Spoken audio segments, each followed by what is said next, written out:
What the hell's wrong with me? I don't get along with anybody, honestly. I've been living in my own head constantly. Thoughts jumbled around, think I need a new lobotomy. Wait, all these thoughts are too negative. I don't wanna get lost in the sedative. Gotta show them what I got, I'm competitive. You know I'm about to go off, I won't let them win. I'll take a stab, I wanna chase a bag. I wanna weigh, I can change all the things I lack. I gotta face the facts, I got a taste in that. Got me obsessed with the rest, I got an itch to scratch. I'll give up everything. If I can see my dreams, I'll make things right. 'Cause I'll do anything to make what I want a reality. Don't let go. Don't let go. I'll make things right. 'Cause I'll do anything to make what I want a reality. I just wanna find a way out, sick of the venom in my brain. Running from the past, wanna escape my pain. I just wanna be a better person, I deserve this. I just wanna break these chains. Always asking for greatness, true to myself, I never fake it. Seen too many once, I just so they get famous. And when I say the truth, most really can't take it. In spite of everything I've been through, I'ma make it. Fake friends, but on my downfall is toxic. Day one, started the outlaws for profit. Now all I do is write verses, no talking. All I do is put the work in, no option. This was everything I ever wanted. Created a legacy off of me, just being honest. And the fake ones hate, but it's all to no avail. They wanna see me lose, but you know I never fail.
Y'all ready to see some terrorists cry this weekend? Because I know I am.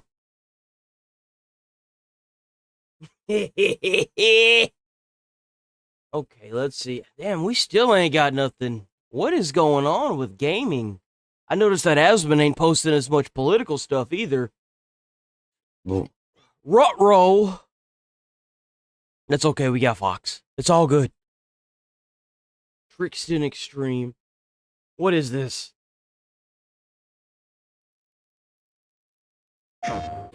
Morning, everybody. How's it going? How's it going?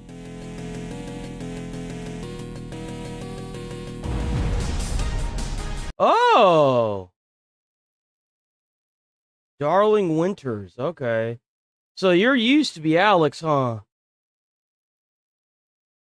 You still got the A as your sticker. That's funny.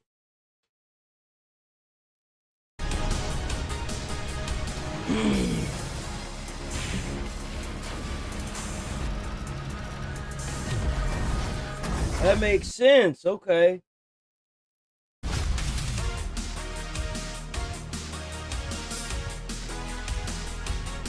This looks like shit. What is this? That reminds me of those old computer games that they used to have on. What the fuck is that curse shit? What the fuck is that? Oh, that's awful. It's like those old plain computer games, you know, the laptops that you would have. Whenever you'd walk into like an electronics store or maybe at Walmart back in like the 2000s.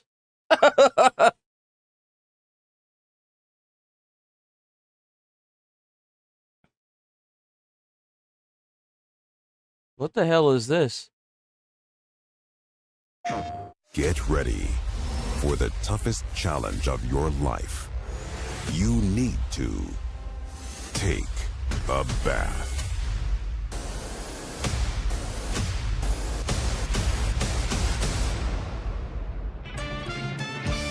Don Della Duque will leave his mark so Neptune knows who sent you. Duck of War 2? What the hell is this? World of Warship Legends Duck of War 2. Verticallive, mother ducker.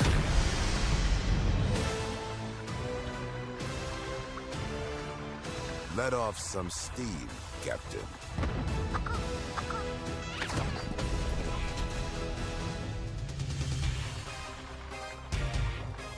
Is that Norris? No way. Oh my god. Yo, we gotta play this out of principle now. What? That Chuck Norris? It's Duck Norris, guys. Yo. Oh, go get him, World Warships. You have the right to keep your beak shut. Oh my god, it is.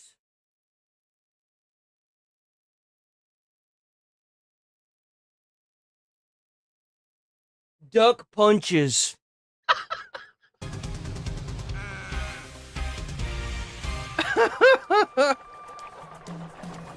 Oh, is that Rocky? No way, it's Rocky. To survive the war of ducks, you gotta become the duck of war.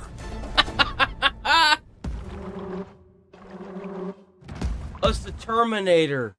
It's the Terminator, guys.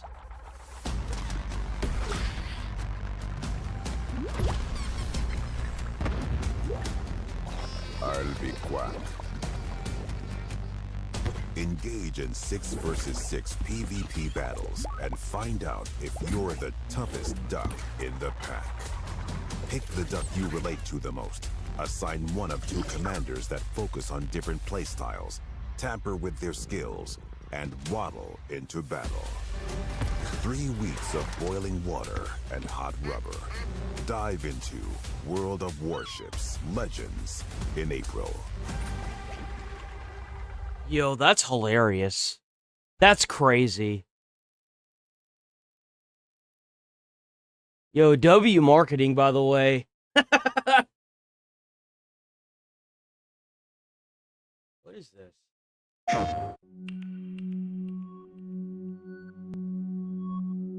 What is this? This is VR. A British caver of over 50 years. I live here in Mae Sai, Chiang Rai, northern Thailand, and I was deeply involved in the Tam Loang cave rescue back in 2018. I hope you enjoy the journey. Hello, my name is Rue Walters. I'm a specialist in the 3D visualization of caves around the world, including the Tam Loang cave in northern Thailand. My name is Piotr and I'm the CEO of 3R Games and the game director of Cave Grave. As you can see, there's a complete Tham Luang annotation map behind me, as we recreate in the cave for virtual reality the same way and with the same level of accuracy we've already done with Nati Pati. I hope you Wait, what the fuck is that? Why would you need a spoon to scrape that? Well, what is that? We've already done with Nati Pati. I hope you'll enjoy the tour and we will announce the launch date soon.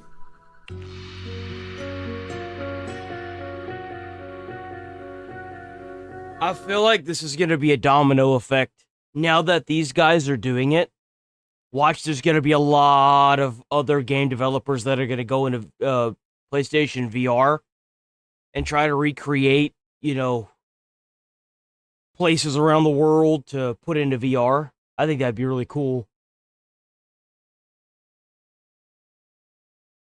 Dream, I fell into a rabbit Oh, hole. so this is... I actually saw this on a couple news stations as well. This apparently is a lot bigger than... It's called sink peeing.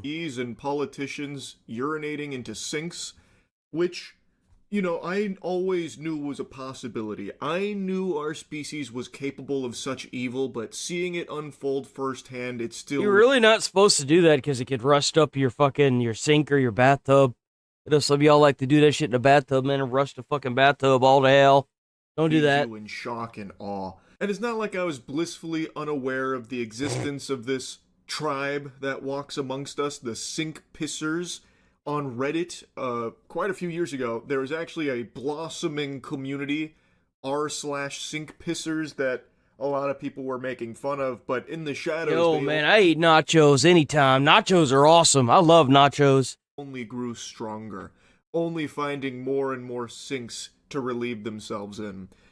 And now, since we went through that rabbit hole on stream, I've just been getting fed even more cases of workers pissing in clients' sinks, like this one. You probably won't believe an Indianapolis woman says a maintenance worker peed in her kitchen sink inside her Northeast Side apartment. No, you won't believe that. That's crazy. That's actually fucking crazy. Bro couldn't waddle his ass over to the fucking bathroom? I do believe that. It doesn't I'm assuming that it's the fat dude that we saw in the thumbnail. surprise me in even the slightest. I have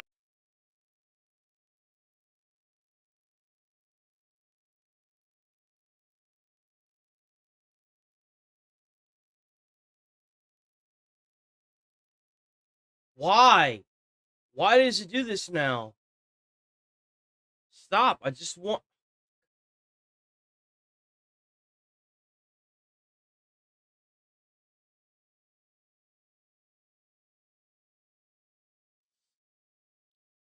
See? That's look like him. You know what? Would it be easier to go to the bathroom? The sink's like usually, well, I guess I'm short as fuck. I'm 5'6", so like, I guess because the sink for me is like at my, usually at like my waistline, or my chest, or my stomach actually. It's like at my stomach. Bro, really just, ugh, I don't even want to think about it. I don't even want to talk about it. I just want to let the video known play. about the sink pissers community nope. for a long time. And these kind of scenarios have been unfolding pretty often, actually. More so than you would Oh, expect. welcome back, Zerg. Captured this video on her Ring camera inside of her apartment, and she now tells 13 News she's traumatized over this incident and wants the man to... Oh, Charlie's absolutely a clown when it comes to politics, but I like his takes on everything other than politics. Anything that doesn't involve him trying to follow the flow of the fucking... These mass media companies trying to... You know where I'm going with that. I don't have to get into a huge detail with that. You know exactly what I mean. Pay her back for the things he If damaged. you know Put for the sure. piss back in the balls, but they could at least reimburse her here for the hassle. And I do imagine if this happened to me, if I found out someone came in and started urinating all over my dishes in the sink, I would never feel comfortable cleaning in that sink again. Because there would always be that lingering what if.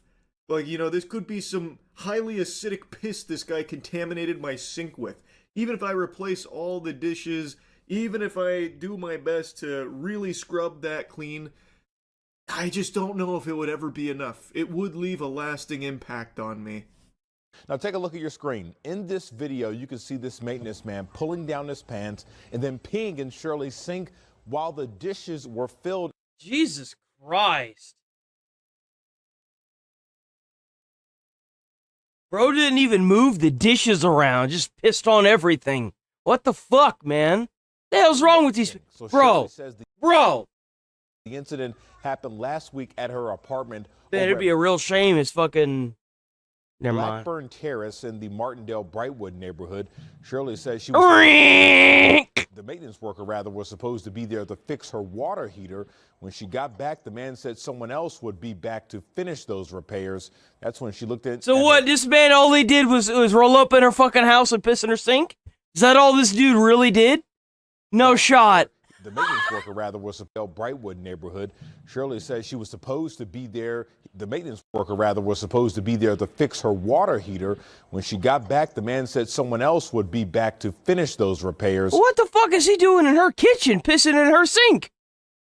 What the fuck? In the hot water heater, like on the other side of the house, usually, like in the garage? The fuck's he doing in her apartment? That's when she looked at her camera to see what he did, and she was stunned. Greaseball really gets up close and personal with the camera here. He's like right up on it, looking like a Twitter profile pic for those 40-year-old dudes that spout out the worst dog shit takes of all time. We got him on the microscope here checking on this. Now, judging from his build, I feel like I can say with a high level of confidence this is probably a frequent user of r/sink pissers. This guy's got the quintessential narwhal baconer at midnight Redditor build. Narwhal! Oh! What? Did Charlie just call someone fat? So I think this guy was probably inspired by some of the posts on there over the years and said, you know what, today's the day. Or maybe he does this often at his work, pissing on people's dishes in the sink. Flabbergasted, you know. Yeah, I couldn't believe it. Can't imagine if I didn't have it and he did that and I would have been eating from those same dishes later that day. Just very shocking. And according to Shirley, that man was fired after this incident was reported. I fear, like That is Michael Jordan, crazy, in his prime, bro. You can't stop him. You can only hope to contain him. So even though he may have lost his job here, I don't think that stopped him. He's probably from just going to keeping get another job somewhere else in maintenance. strangers' sinks and all over their dishes. That looks like a man with no remorse, a loose cannon. He doesn't even think twice about Why the hell did they cover his face? They should have released his face. pissing on the dishes in the sink. It doesn't even seem like he bothers Oh, but the person, I don't give a fuck about him, bro. He's pissing on people's sink. What if he's got some kind of, like, I don't know, you're like, STD or something, bro? Fuck that, man. That's disgusting. pushing down the urine, which is unusual because other employees that have done this usually try and hide the evidence. But this guy, he's proud of his work. He just tinkles it all out on the dishes and just leaves it there like his calling card. And I have to imagine he probably wasn't well hydrated. I have no evidence to base that on. He does have like this meatball build going on here, but I feel like he probably wasn't well hydrated. It's probably very yellow pee-pee. And he just leaves it there, too. It's like he wanted to be caught. Maybe that was part of the thrill. This is like... This is, you know, final raid boss... sink Yeah, pisser seriously, you know those bastards didn't give her no money for those new dishes. here. But again, this is not as unusual as you might think. So let me just show you... Oh, no. When we were diving down that stream. No!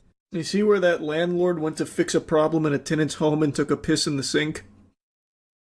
No way, man. I can't say I saw that. Well, I mean, that's fine, though. I mean, solved the problem and then even gave them a little treat. Let's see. You fucking bastard. You bastard, Charlie. I didn't know how to look for this, so I just said, landlord fix problem, pee in sink. Maintenance worker fired after allegedly urinating in tenant's sink. Oh, it wasn't the landlord. Worker urinated in his sink. Take a look for yourself there. The tenant says what should have been a routine service call turned into a disturbing discovery. He says a maintenance worker entered his apartment to address an issue with his washing machine. While inside, the worker was allegedly caught. But then he identified another issue, an unpissed sink. So we solved two problems in one outing and didn't even charge you for the secondary service. And you have the gall to get angry about it? So, tenant's apartment cameras urinating in the kitchen sink. Well, tonight we heard back from the management company in a statement. They said, quote, management was made aware of the incident regarding one of our employees and bro, that's so fucking disgusting. That's so gross. On learning of this wholly unacceptable behavior, we immediately put the employee on leave following investigation. We terminated the individual's employment. Unjust. Can't piss in sinks anymore, huh? Some guy pissed in a coffee maker in Canada. Investigation. What's the matter? You gonna put his ass under investigation until you realize that there was a fucking camera? Asshole.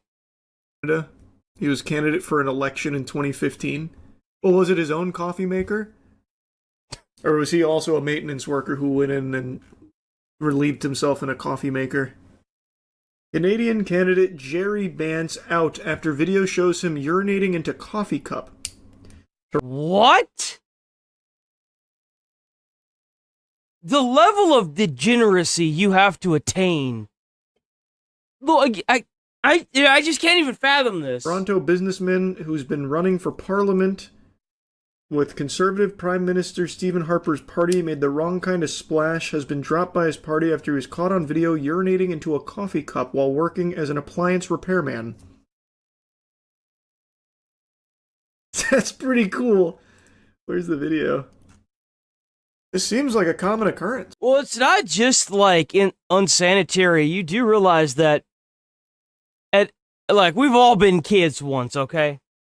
I used to do that whenever I had a shower. I would always do it in the shower. And we lived in a very, very bad trailer that my grandfather got from the junkyard, but it was all we could afford. He got it from the junkyard, fixed it up, and he passed away.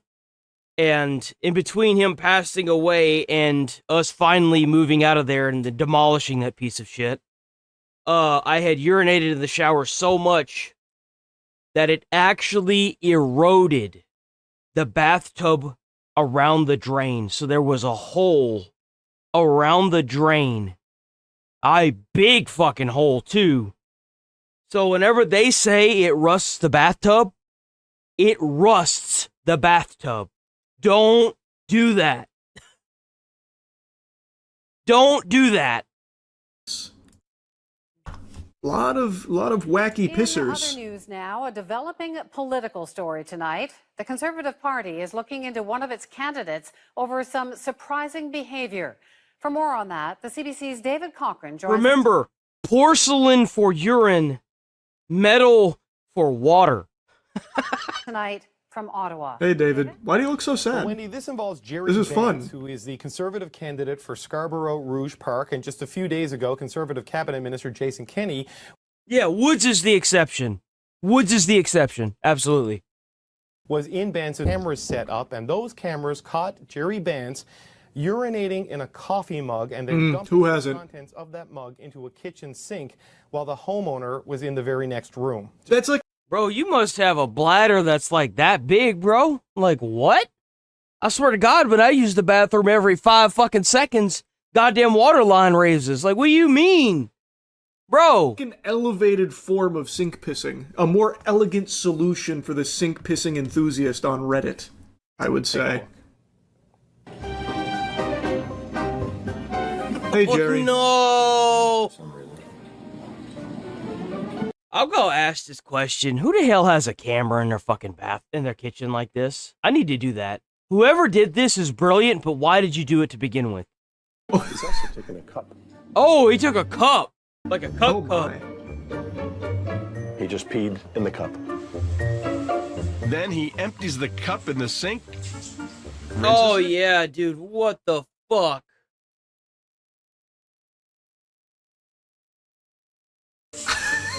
Bro, that was yellow. Then he empties the cup in the sink.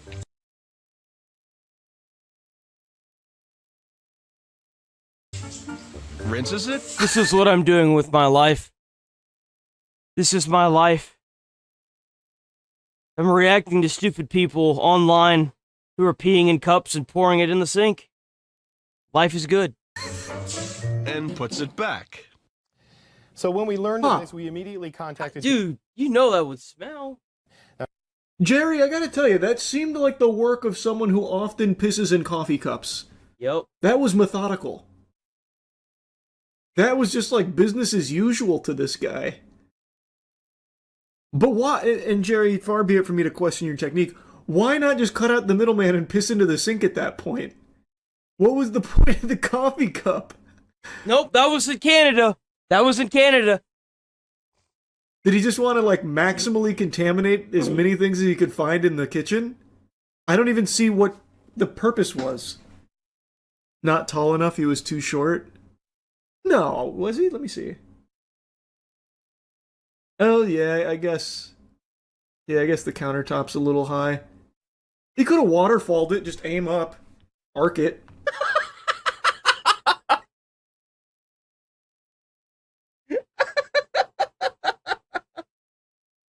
Oh my god. But then I guess you risk just arc it, like floor and stuff, and he's not looking to make a mess. Now, coincidentally, Conservative leader Stephen Harper will be campaigning in the Scarborough area tomorrow. Jerry Vance is not scheduled to be with him. Wendy? Yeah, he is busy pissing in my sink right now, probably. I mean, the sink pissers. Oh, wait. Maybe that's what happened to him after he got done pissing in this person's sink. He got a job and as maintenance, you know? I heard that they're pretty good at that. Even they would show restraint. That's all they do. Crazy, on that bro. subreddit, That's crazy. Average gallons, flush 1.6. Oh my god, he's looking at an analysis chart. Pretty big thing that's been going on. The BBC is now pushing anti-dog propaganda. This matters because in Iran, a lot of people don't have dogs. It's a Muslim culture thing. So this is a big deal. Especially with how many people have moved into Britain that are Muslim. So now the BBC is going around saying that there are too many places where dogs are accepted. And of course, Rupert Lowe put his 2 cents in. W restore Britain. Propaganda. Are we all become... Keep in mind, the BBC is also the company that got sued by Donald Trump for editing his speech that he did prior to January 6th insurrection. They edited his speech in a way that made it seem like he antagonized the January 6th insurrectionists. I want to make that very clear. Trump never gave a speech cheering on the January 6th insurrectionists. The BBC has been sued for that speech since he got back into office. Just so you're aware. We covered it. It's on the channel. From coffee shops, restaurants, and retailers like IKEA, Zara, and John Lewis, dog-friendly spaces are becoming easy to come by. There are 13.5 million pet dogs in the UK, and 36% of households own at least one dog. But people who are allergic to dogs or afraid of them say that the rise of these dog-friendly spaces is a concern. If you're too scared to leave your house because of dogs being everywhere, I don't know what to tell you. I feel like if you get bit by a dog, sue the fuck out of the owner, get the dog put down, and move on with your life. Congratulations, you just won a $50,000 suit. Like, one woman with the extreme fear of dogs told the BBC that she feels trapped. If you have a fear of dogs that's so bad that you can't go outside, you should just be institutionalized. If it's so debilitating that you can't even go and leave your house, then they should just put you in a padded room or something. That way nothing bad happens to you. Naomi goes out on special occasions due to the lack of dog-free zones. She's one of the many seeking support in online groups who offer advice on how to avoid them. So people are really mad I'll let it play. About this because they think that this is a psyop that's being pushed by them trying to normalize Islamic tradition. A lot of it is. I can almost guarantee you it is. People that are Islamic are not fans of dogs. And I think that now you're probably going to start seeing more people that are getting angry about this. At this point, it's no longer about acceptance, it's about control. Yeah. Well, now that they've all moved into your country, they're going to start changing it to the way they want it to be. That's what they want. Shop owner who's like I said, it's a form of colonization. It was never about moving to a country and assimilating with the culture. It was about colonizing it, taking it over, being the majority and oppressing the minority. That's what it was about. It's underpinned by the dogs, says that they're part of the family. What do you think? If a foreigner doesn't want to live in a dog-loving country... Look at that, Rupert Lowe. W. Rupert Lowe. I'll pay for their taxi to the airport myself. That's right. So we have Keir Starmer. We've seen a devastating rise in Islamophobia. I've heard firsthand. That's a fake fucking word. That's a fake fucking word made up so that way you can't criticize their religion. Anytime you hear Islamophobia, that is a fake fucking word. Because you're criticizing their religion. I hate to break it to you, but no religion, no culture is above being scrutinized. If your book of your religion says that you own a piece of land 3,000 years ago, well, it's a good thing that it was 3,000 years ago, And it's very convenient that your book that you wrote says that that land belongs to you. The women wearing hijab who are too scared to travel by public transport. What if they're too scared to not wear the hijab? The surge in Islamophobia is simply appalling. I do not want Britain to be a place where British Muslims are not able to be their whole selves, where they feel they must hide or tone down who they are. As leader of the Labour Party, I am indebted to the contributions of Muslim members. Oh man, early bird gets the first, huh?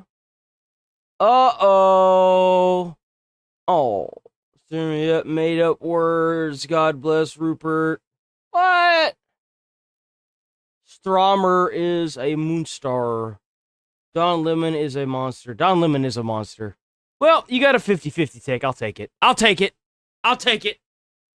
Activists and politicians. That's the reason why you're doing this, is that you want the votes. You want to import these people in, do what they say, then get them to vote for you as a racial or a religious bloc. That's exactly what they're doing. They will never admit it, but that's exactly what they're doing. Reason why. Who make our party what it is today. It's always about the votes. I'd like to thank Muslim organisations and mosques who work tirelessly to raise awareness and shine a light on the scale of Islamophobia. I think that the world is past the point where you can just condemn something and assign a label to it, then it automatically gets disregarded. This exploit has been overused by people like him. There is a frame of reference that people like this create where they assign a label to something and then they expect that the other person now has to remove that label. I'm so tired of this. Call it race. Yeah, I hate to break it to you, but that's not working anymore. It's not working anymore whatsoever. You call someone a name like racist, Islamophobic, fascist, calling ICE Gestapo, they just laugh at you now. There was a viral video of an ICE person laughing at this twat that was calling him the Gestapo. He just started laughing at him. Is that dude? He'd made the video name the Little Fascist Giggling, and it's like, dude, like, come on, who's really little here? Dude was like 5'4" or some shit. He was tiny, and then this ICE agent is just laughing at his stupid ass. It's just, come on. Call it whatever the hell you want. That's still the way that people feel. And you don't get to just disregard and ignore the way everybody feels because you think that you can assign a word to it that just automatically makes it wrong. That's not the way the world works. Yep. Come up with a better argument. They're seeing through it now. A lot of people kind of had that hiccup at first, but now they're just seeing through it. They don't care. One of the biggest online casino empires in the world is now starting to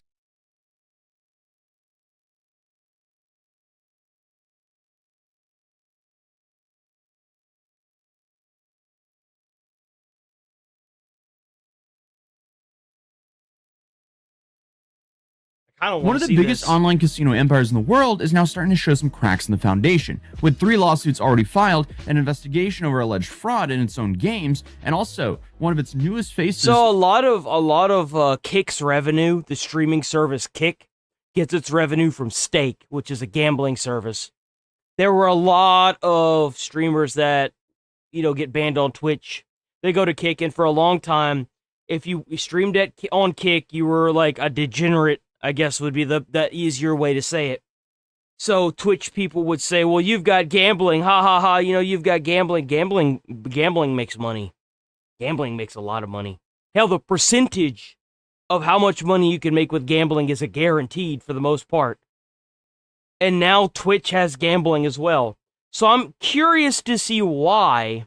Like, for example, streamers would be given, now I don't know if this is true or not, but I've heard allegations of streamers being given hundreds of thousands of dollars to gamble on stream by gambling companies, so that way they never had to truly dip into their own funds, right? To promote the gambling service. Obviously, you shouldn't be able to do that, because if that's the truth, that is a form of fraud. It's fake. Is under scrutiny in Belgium. What better way to sell a gambling site? Oh, I put $1,000 in and got $25,000 back. You could be this too. That's fraud. This is all while its biggest creators are now quietly jumping ship. But I mean, it's safe to say, when you trace the story back to its roots, you kind of end up somewhere a little bit unexpected. RuneScape. Because before Stake was a multi-billion-dollar operation, it was just an idea cooked up between two online gamers who met through an MMORPG, betting in-game gold coins.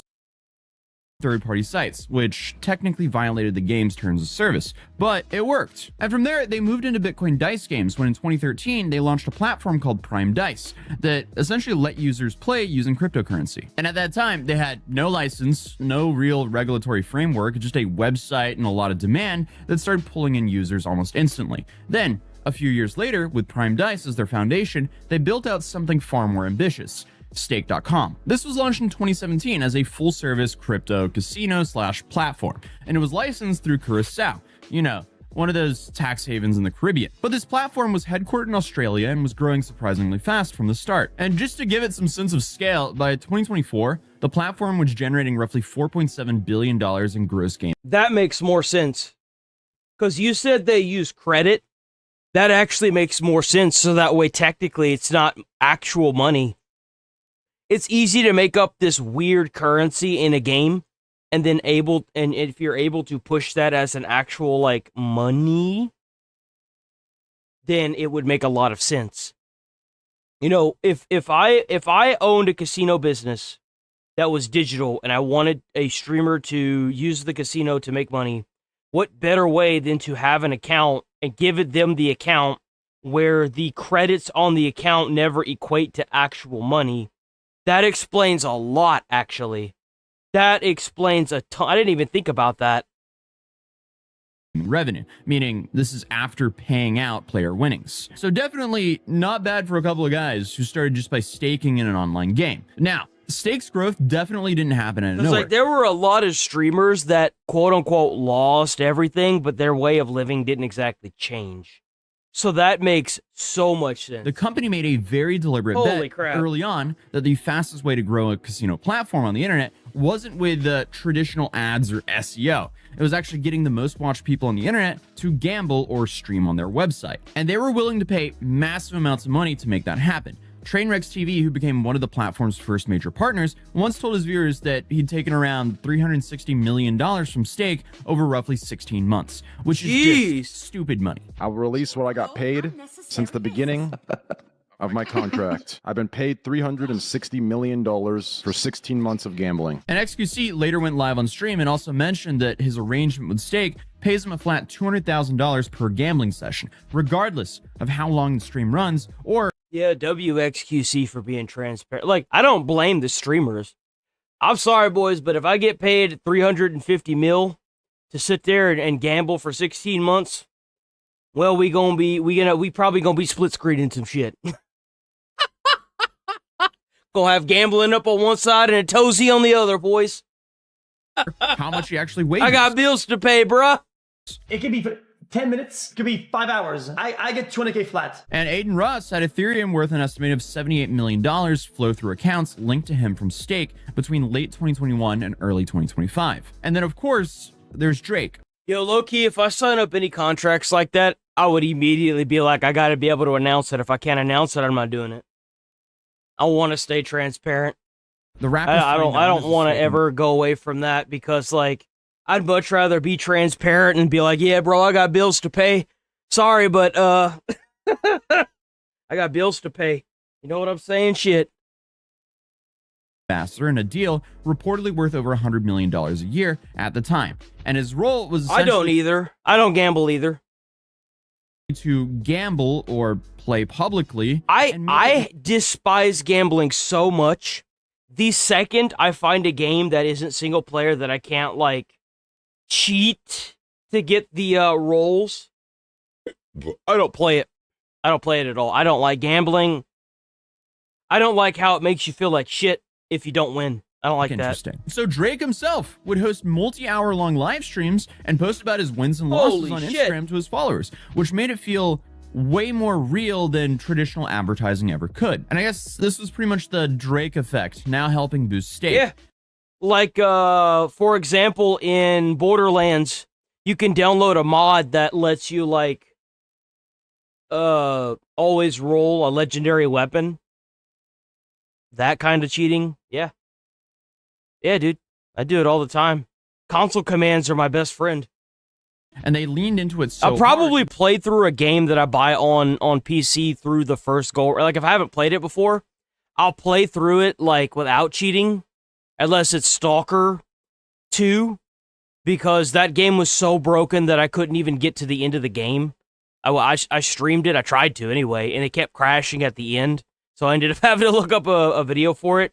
So it'd probably be the only game that I would probably replay again with using cheat codes. And running promotions where users could enter to win big alongside of Drake. But for a while, a lot of this original gambling streaming was ran through Twitch, which at the time was the undisputed home of live streaming. However, in September of 2022, Twitch... I don't know. I always wondered that too. Like, it disables... I go by this rule of thumb. If it disables the trophies, then you're not playing the game legitimately. But if it doesn't disable the trophies, you're playing it still legitimately. So, like, for example, in Grand Theft Auto San Andreas, if you start playing it and the trophies keep popping, but you enter a cheat code and it disables the trophies, that's my determining factor. Straight up. It means that it was such a blight to the system that it just said no. Like, the developers were like, no, this is actually, like, that's what makes me determine, is because if they think it's cheating, if the developers think it's cheating, then I'm like, okay, they're the ones who made the game. I'll go with whatever they say, you know? There's a policy change that bans streams of slots, roulette, and dice games from platforms not licensed in the US and or in other markets with proper consumer protection standards. Stake, whose main website still operates under a Curacao license and is effectively blocked from the American market, was a direct casualty under that rule. So Craven and Tarani did what anyone with a few $1 billion and a reason to build a streaming platform would do. They built their own streaming platform. And that's why today we have Kick, which was launched in December of 2022, positioning itself as kind of like this like anti-Twitch, a creator-first platform with a 95% revenue split for the streamers, which is that. You do know that by saying that, I'm gonna pull you up and I'm gonna look at your history.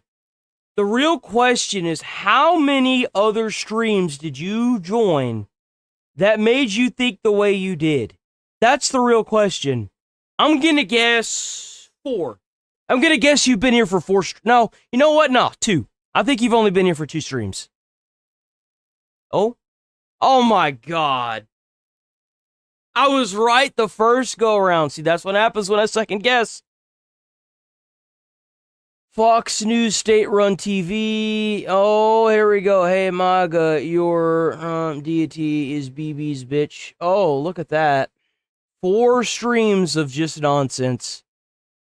I can't believe I guessed it right on my first. I should stop second guessing myself. 4 streams. Look at that. 4 streams.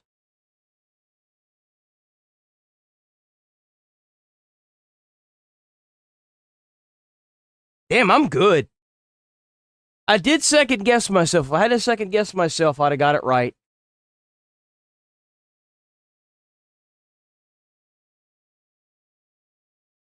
I mean, that is massive. For context, I'm pretty sure the base contract on Twitch is a 50-50 split. But obviously, this new platform had completely different policies and allowed all of these gambling streams to happen. And within about a year, they actually pulled over so many of the big names that they already had deals with on Stake, including XQC, Aiden Ross, and so many others. And because of that, a whole bunch of other streamers followed. So the official line from both companies is that Stake and Kick are separate businesses, just both housed under the same EasyGo parent company. And Craven has said in its interviews that the two operate independently. They sell themselves every time they do stupid shit like that. They do. With hey, clear come on. ownership lines. But what's also true is they share the same building in Melbourne, they share executives, and that Kick's content ecosystem seems to essentially function as a marketing arm for the casino. And a lot of the streamers play on Stake while broadcasting on Kick. So the clips then get packaged. If I'm not mistaken, the massive issue with Stake isn't that it's a gambling place, right? The issue with Stake was that they were giving and this is from what I've heard, this is not an allegation, this is what I've heard by word of mouth, so take it with a grain of salt, may or may not be true. that they're getting these accounts from Stake, these streamers, with credits already on them, and they're rolling these credits during their streams to make Stake seem like it has higher percentage of win to lose ratios, so more people lose money in Stake, which is where the fraud kicks in.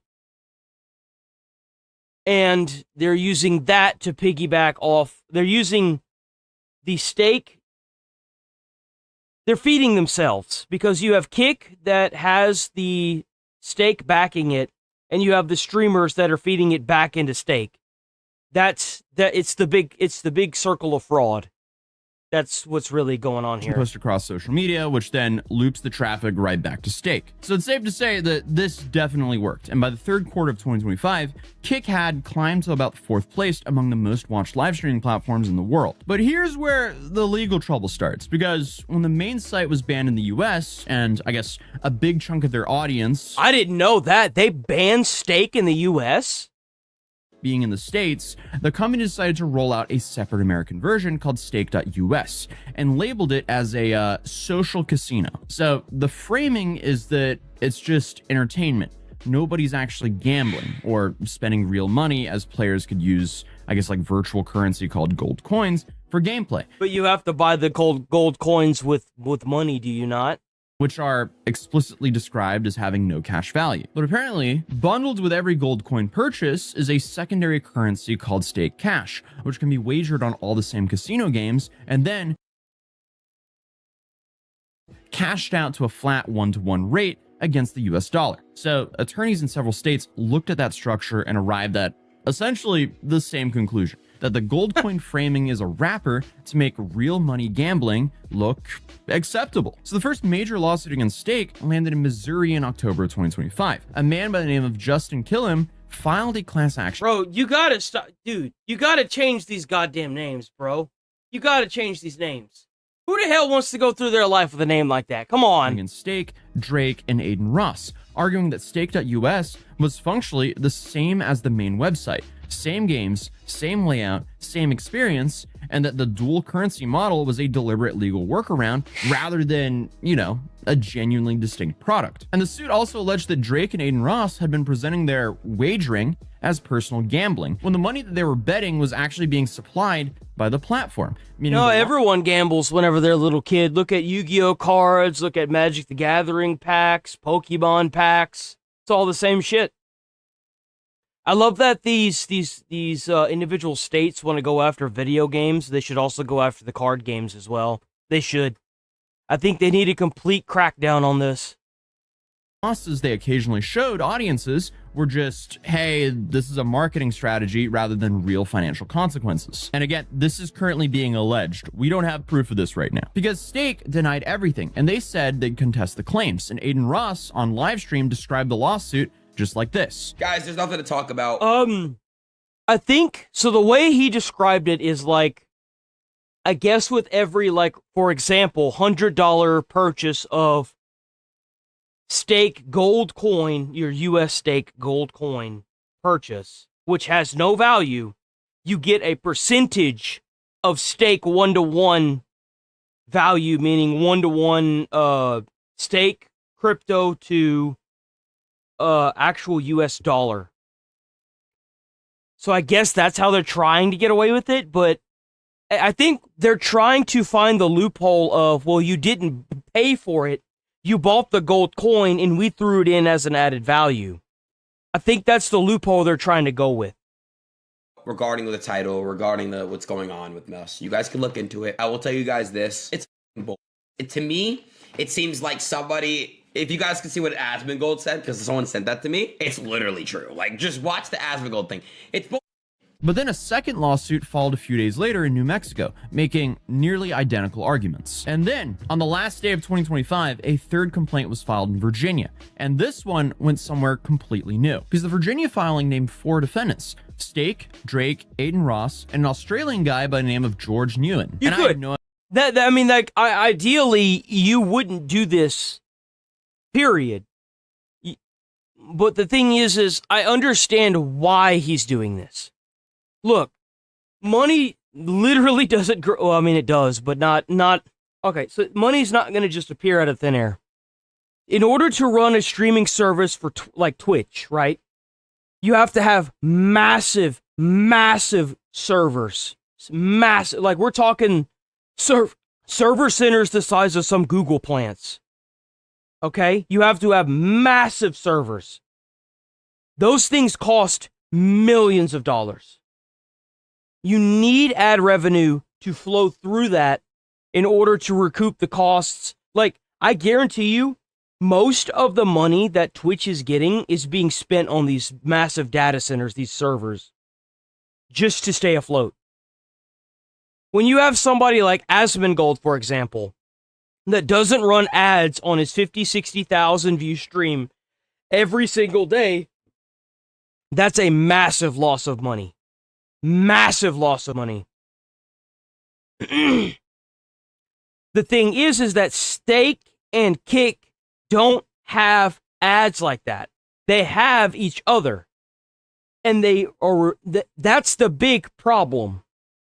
It was built functionally fucked up from day one. They need, like, you need all three of those branches of Kick in order to function. You need Kick with all of its big ass data centers and its servers.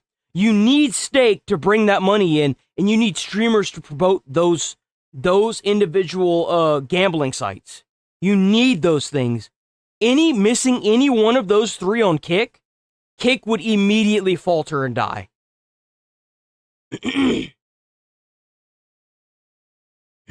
Like, you have to have a way to generate revenue, and advertisers want those views on their like, what better way to kick up more viewers than to have your big streamer sign a $350 million contract to go and stream on Kick.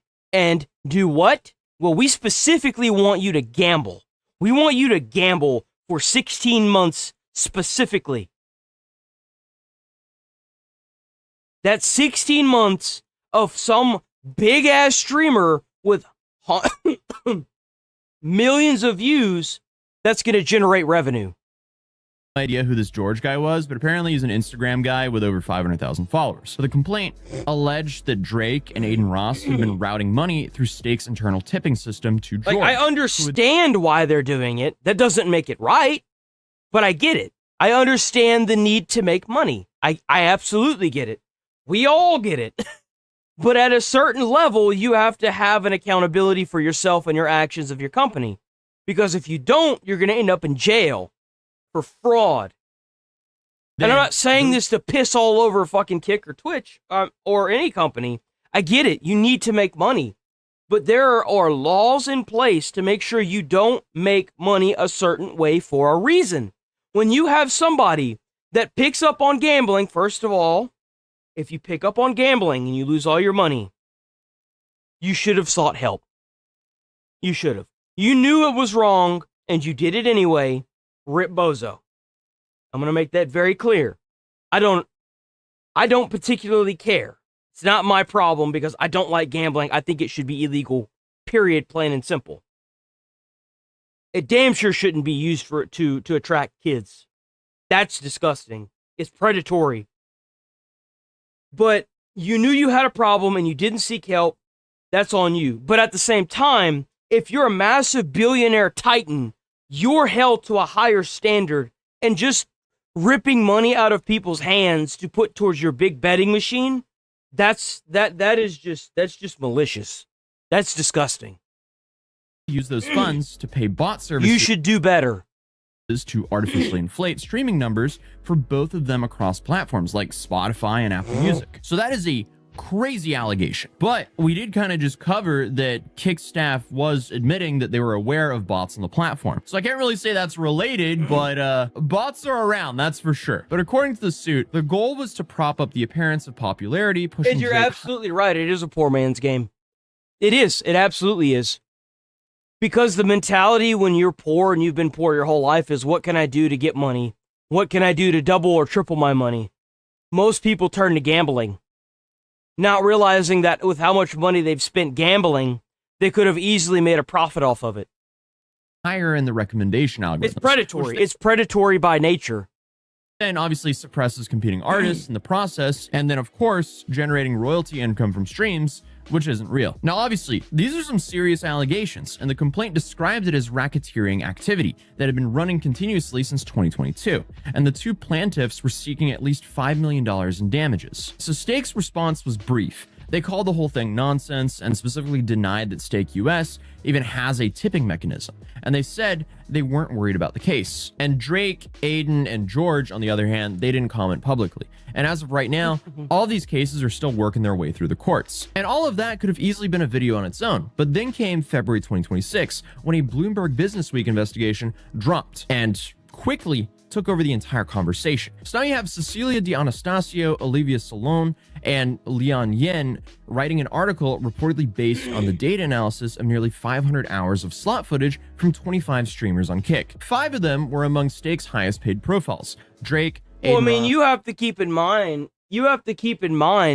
these like gambling wouldn't work if it wouldn't be for that. They need people to feed the gambling. And you need to have some form of, I guess, emotion whenever you're gambling. It's almost like a drug. You get that high, and then whenever you lose, you get the low, you know? Think about it. Most of everything, including social media, like the whole reason why you see everyone with phones in their hands, what is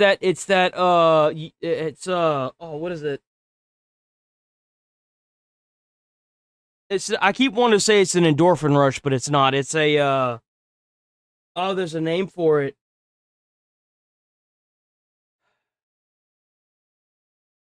It's like a constant stimulus. Dopamine, thank you. It is. It's the dopamine. So, like, even social media is engineered to hit a dopamine. It's everywhere. Everything you do, to a certain extent, other than maybe work, gives you a stimulation that keeps you doing it. Like you gamble and that gives you a rush. You smoke or you drink, that gives you a kind of like a drug effect. You smoke marijuana, same thing. Any drug you take, you get on social media, you start sliding on your phone. Now there's talk that the blue light that comes out of your phone can keep you awake. And it makes you swipe more to get the dopamine. Like it doesn't end.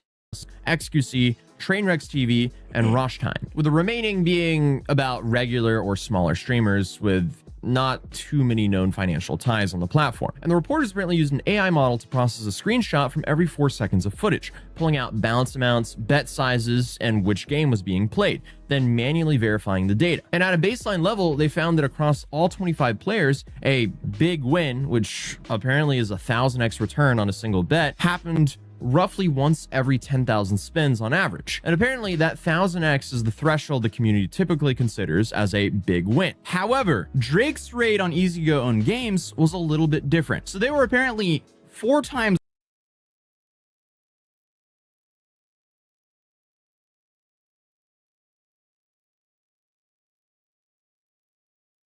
I don't think necessarily you're wrong, but do you really think that a multi-billion-dollar corporation that has everything it ever needs at its disposal,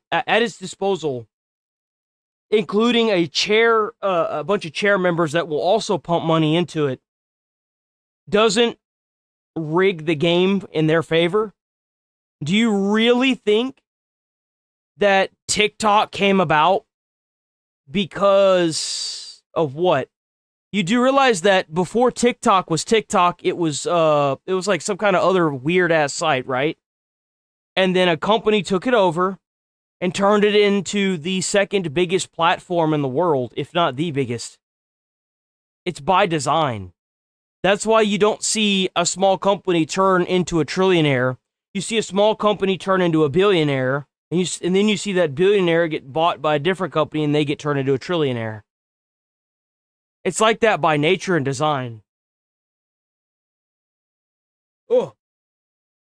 higher than that, or once at about every 2,500 spins. Aiden also posted similar numbers in one EasyGo session. And the part that Bloomberg leaned the hardest on was when both of them were playing third-party slots, games made by outside developers available across multiple casinos, and their win rates were completely normal. And then you have 4 other streamers who played a comparable volume of rounds. They never recorded a single big win. Now, obviously, that's a lot of information, but in other words, the conclusion they reached was that big wins are extremely rare. However, when it came to Drake and Aiden playing slots owned by Stake's parent company, those wins were happening way more often than they should, while their results on regular third-party games look completely normal. So if this is all true, that's a problem. And the investigation also documented a specific session from August 2025 where Drake had been playing for over an hour and losing steadily, until Ed Craven, Kick or Stake's co-founder, joined the stream and suggested that he switched to a specific EasyGo game. And then Drake won big. Why would he do that? Bro, why would you do that? Why would you do... Dude, you have that many people. You don't for a second think that somebody's going to put 2 and 2 together? What were you thinking? Times within the following hour. Look, man, look, I get that you're trying to run a business, but at a certain point, you have to realize that when someone's being an idiot, you can't just bail them out, man. What are you doing?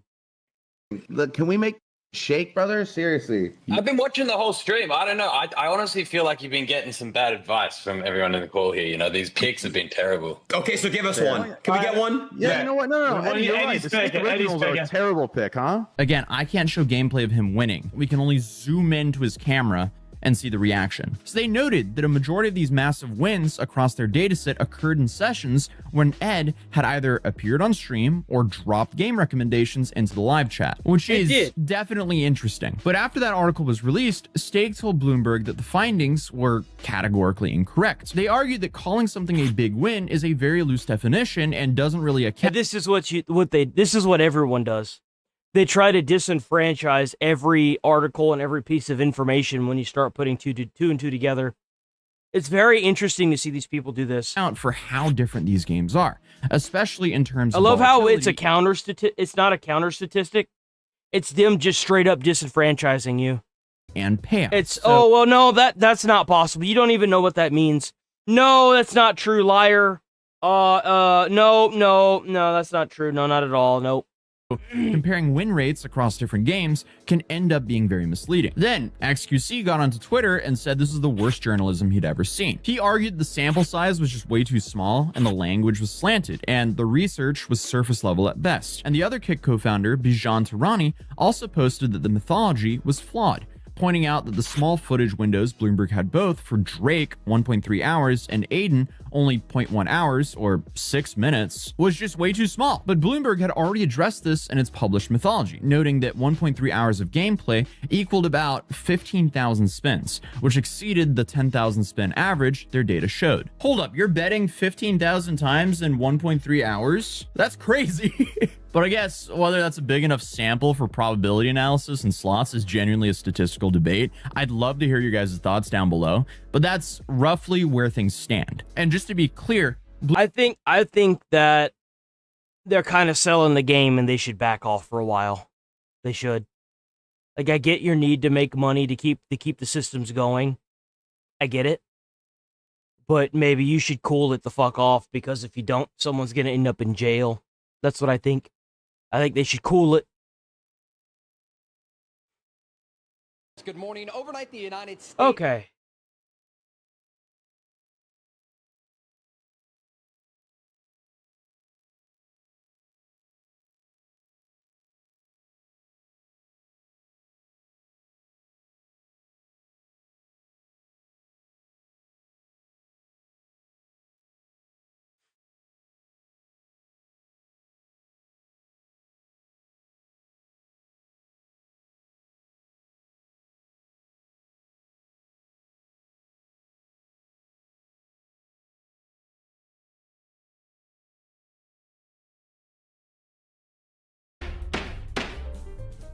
We'll watch this, and then we're going to move on to the politics, boys. Politics!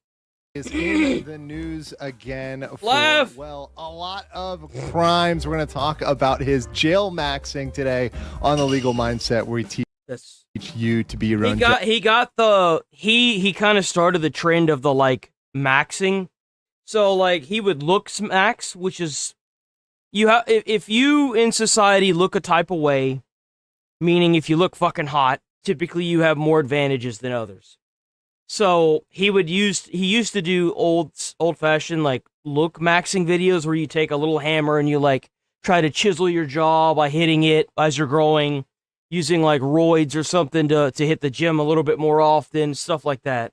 It was look maxing, if you guys don't know. American attorney, and this is a Fast Facts video, the quick and dirty version of the latest in legal news. So clavicular has become one of my favorite topics here now, mostly because of the format of his streams combined with his clear autism, which he used. We're heavily monitoring this because he's got a lot of political views that are like Asmongold, but he knows how to put people in their place. He's walked out on legacy media news.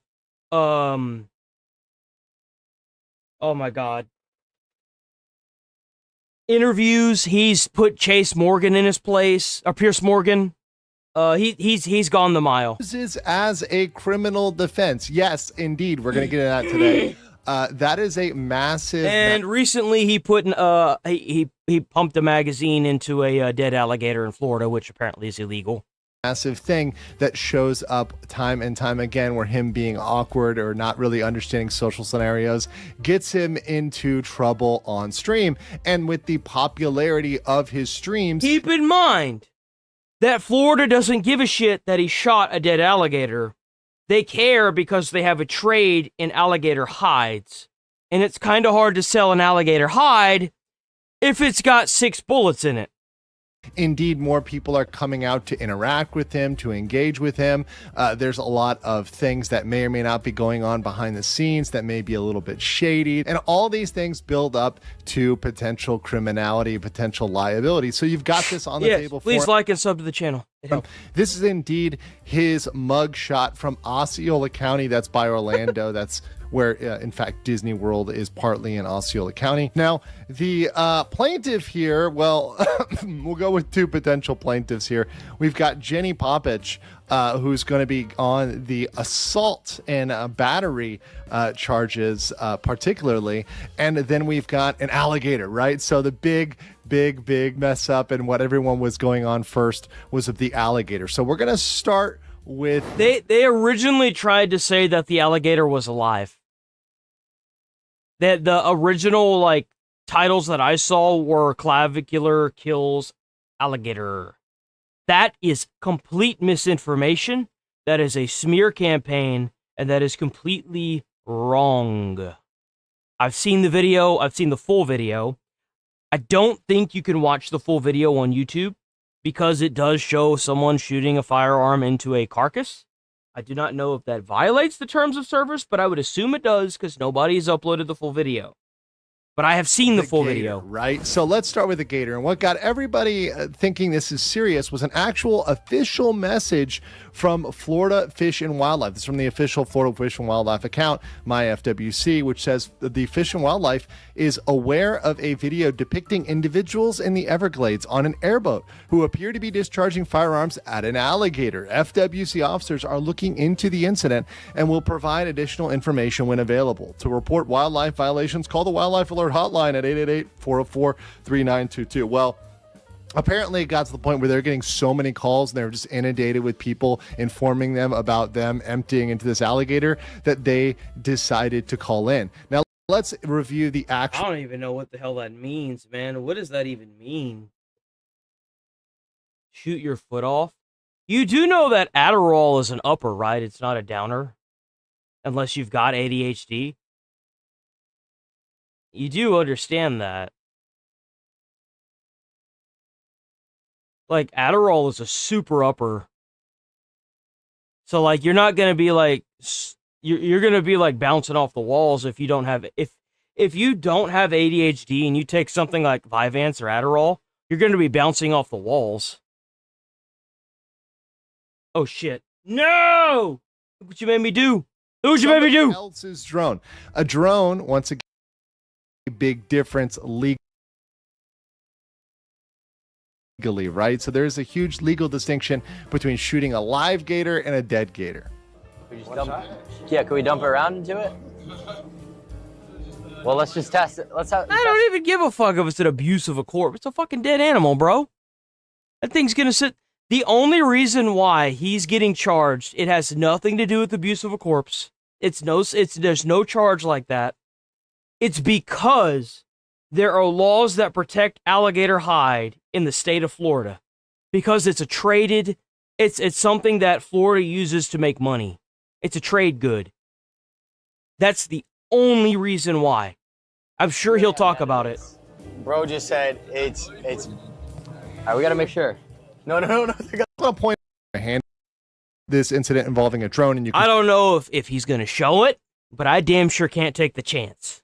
See the drone up in the upper left corner, because shooting at a drone technically is a federal crime, and you can I didn't know that either. see this here as they're going. The drone's over there. How much is that drone? They're talking about the drone, how much it I don't even think you guys costs. can hit that. Oh, how about if I just Don't say that. That's a challenge. I genuinely don't Put think a you on bounty Twitter. it. What? $500. Let's make a leaderboard. $1,000. Who should have done? Nah. I don't know, bro. That's not ours, bro. Nah, not him. So they're saying it's not their drone. So it's somebody else's drone. A drone, once again, qualifies, and I'll clarify this. I could understand why it would be a felony to shoot down a drone. It's no different than shooting a firearm up in the air. The bullet has to come down somewhere. I completely understand why it would be classified as a felony. Qualifies as an aircraft. So that would be a felony crime. No, don't shoot it. That's crazy. I did not know that. Bro. Someone's watching us. Yeah, no shit. Take it out. That's a clip right So there. someone says take it out. How much does this drone cost? I think you should shoot at it. Don't hit it. Yeah. What you mean? What? Stress him out. Shoot around it, right? Yeah. Shoot it. So they say shoot around it. Oh yeah. My bad. 5 years in prison and a $5,000 fine. But unfortunately, shooting any dead gator is generally not a crime. Now, it would be a crime if you end up messing with the carcass, if you were to chop it up or try to haul it off or do something with the dead gator carcass.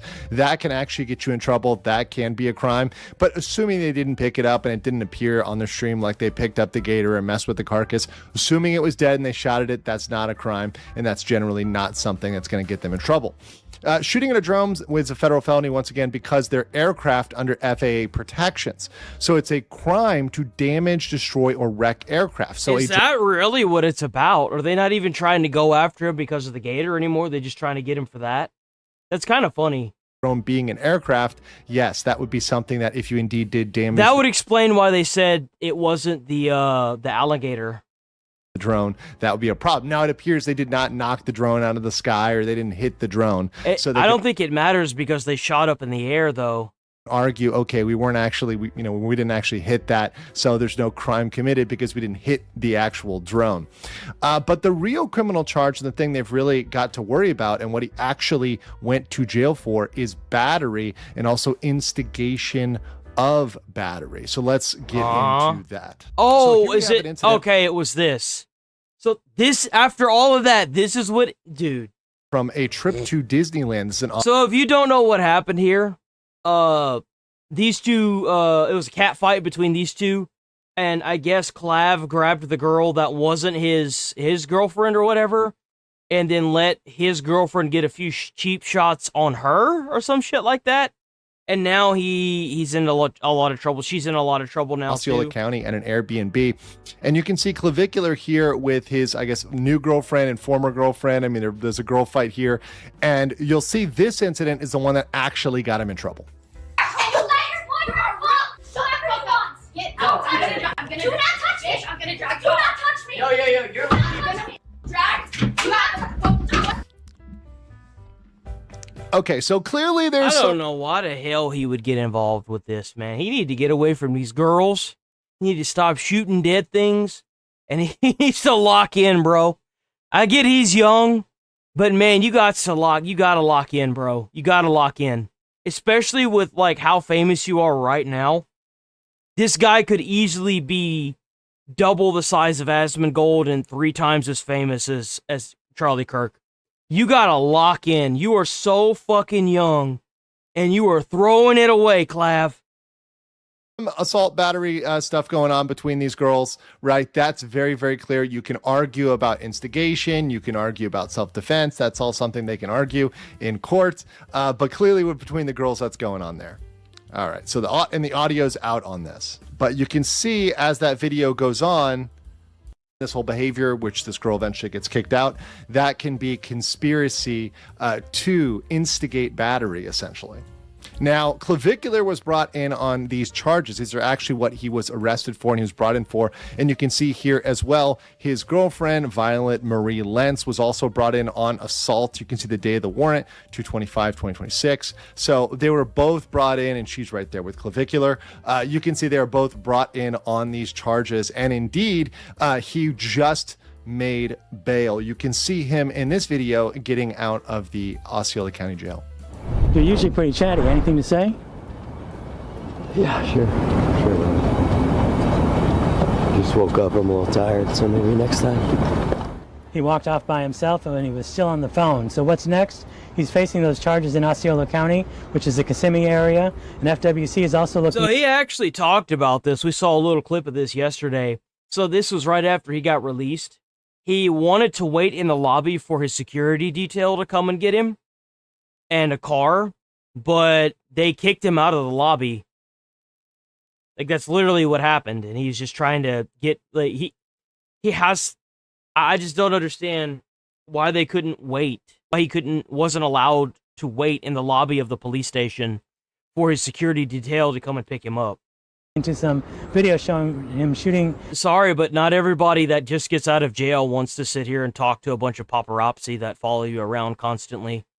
I promise you, bro, if you pay him enough money, he'll probably fart in a jar for you. At a dead gator in the Everglades. So he's still under investigation for that even after he gets out on bail. Now, one very interesting thing about this is in a media article that was following this was that Clavicular was actually trying to use clout and autism as a defense, as a criminal defense. So you see this, sources close to Clavicular tell us he did not assault or instigate anyone in the February incident. And the girl who called police and claimed to be his girlfriend, that's Jenny, right? Claimed his girlfriend battered her, is someone who has been trying to gain fame and clout off Clav's back. That's very interesting as a defense, because that's not really a defense. Saying someone wants clout is not something that you can wield like a sword or a shield or whatever else, or say, oh, they want clout, or I have clout and they don't, whatever that is. That's not an actual criminal defense. The relative clout. Yet, I'm sorry, but he's already had to run a guy over for him throwing himself on his hood. At what point do we acknowledge that this is a problem? Because you've got all these people running around with cameras trying to assault and get into fights with people who have bigger audiences. When are we going to acknowledge this and set this into law that you can't just do that? Like, when does this happen? The parties is not something. And this could work both ways, because just imagine like that Nina Lynn bitch that was going around and like harassing workers at their job and stuff. Like, when can we start charging these fucking idiots for this? Like, seriously. Going to consider, the prosecutors are going to consider whether or not to charge somebody, etc. Right now, that might go into factoring into the scenario, and that might also go into the scenarios that they're putting themselves in, where they're having people they're interacting with, or having these girls in the house together. They're creating these situations with the girls where they've really got to have security. They've got to have some of these girls, removed, separated, etc. Maybe him not getting involved in that personally. That's something that he really can't do. And trying to say, once again, that he was just standing there awkwardly because he has autism. No lie on God, LOL. Oh my God, did that be funny? The plaintiff is Captain on God, LOL. To the crime. Autism is not going to get you out of the crime either. There's plenty of autistic criminal defendants. Autism is not a criminal defense. It's not something that gets you out of jail for free. And clearly in that video, we see that he did get involved by grabbing, restraining, holding her, right? And in those situations, particularly if you've got the funds, you've got security, which it appears in most videos with Clav, he actually does have security. That's something where you shouldn't really be getting involved in that and putting your hands on the girl like that, because you're likely to get in trouble for that, right? Yeah, that's kind of the whole point of having the security. It's kind of like someone like Mike Tyson. It's not that he can't drop you in one punch, it's that he just doesn't want to get sued.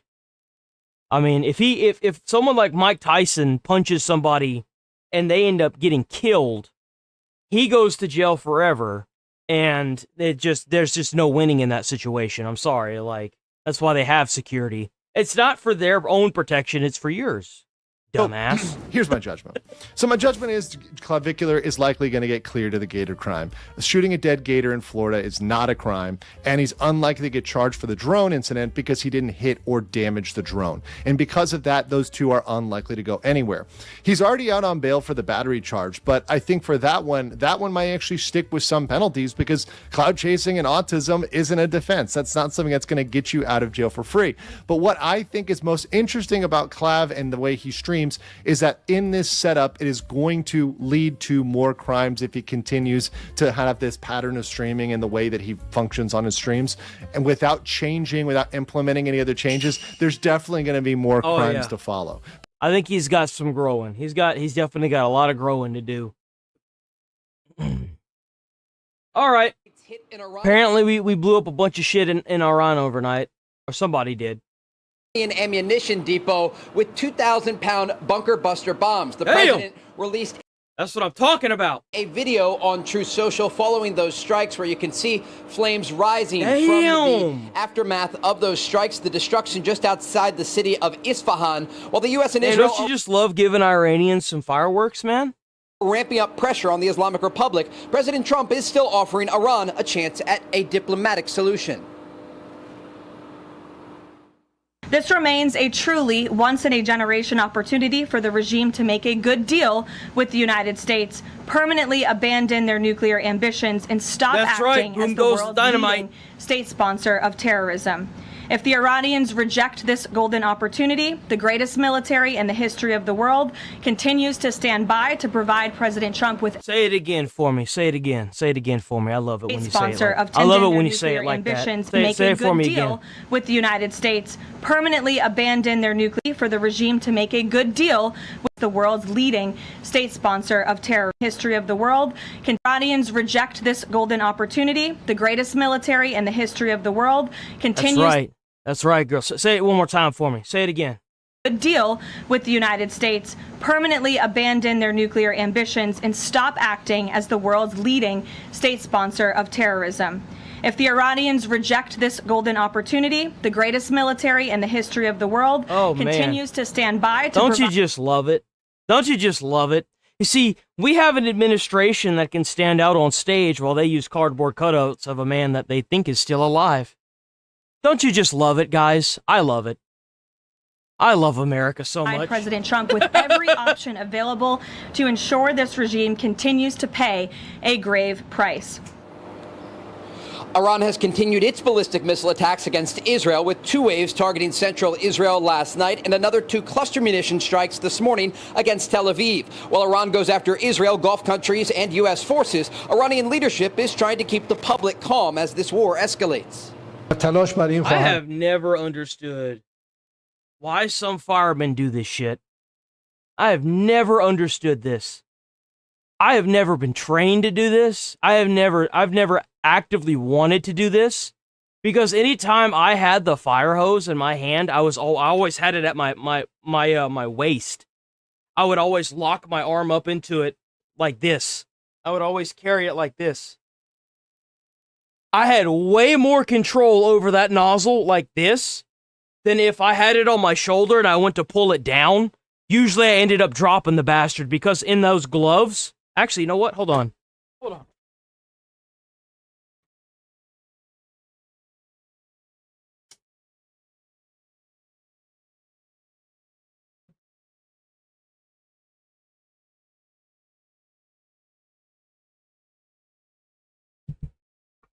I still got them. I still got my gloves. Because in these gloves, I can't even make a fist. I can't even make a fist. You see that? Your dexterity just turns into dog shit. Man, look at all the black marks on there, man. I put some good work into these bad boys, man. That you can make a fist, but like this, just trying to push anything is I don't feel, this isn't my finger right here. This is all nothing. This is literally just the tip of the glove. And it's not that the gloves are big. It's where the padding ends right here. This is where the padding starts and ends right here. That's how thick these gloves are. Like, your dexterity is just shit.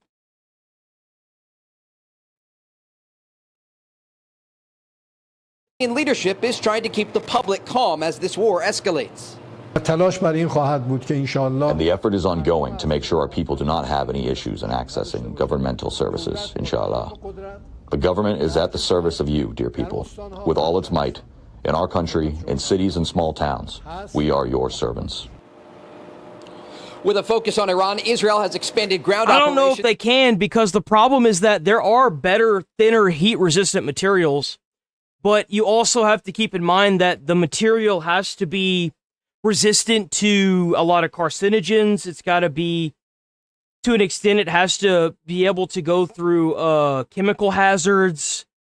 Like, the suit has to hit a wide variety of shit. It does. And it sucks. But I'd rather hit a wide variety of stuff than for me to, get fucked up even more. You know what I'm saying? Or for that matter, any firefighter that's out there. Against Hezbollah in southern Lebanon, the military says they've killed dozens of militants in recent days. The IDF announced that 4 additional Israeli soldiers were killed yesterday, bringing the total killed in southern Lebanon since this operation began to 10. On Monday, a funeral was held for one of those soldiers, just 19 years old. Enough already. Enough of these funerals. Enough of this pain of children who are living and lying here in there's also that. They're just trying to cheapo out of it. There is that. The ground. What is the value of all these lives? What is the value of all life? Enough of the wars. Make peace already. With Operation Epic Fury now in week 5, the Pentagon is scheduled to hold a briefing today at 8 a.m. Eastern Time so the public can learn the latest about this military operation. Guys? That's right. We will be watching. Well, they have until Friday. Iran better come to its senses by Friday. Something's about to happen, I guarantee you. Something big's about to happen. Airing it live. It's going to be just like the start. News, so stick around for that. It's going to be just like what happened 5 weeks ago whenever they took out all those military targets and everything. If they're gearing up and they're sending 5,000 troops over there, however many they sent, something big's about to happen. They're probably going to take that island or something around those means. Something big is about to happen. Trey Yanks live for us in Tel Aviv. Trey, thank you.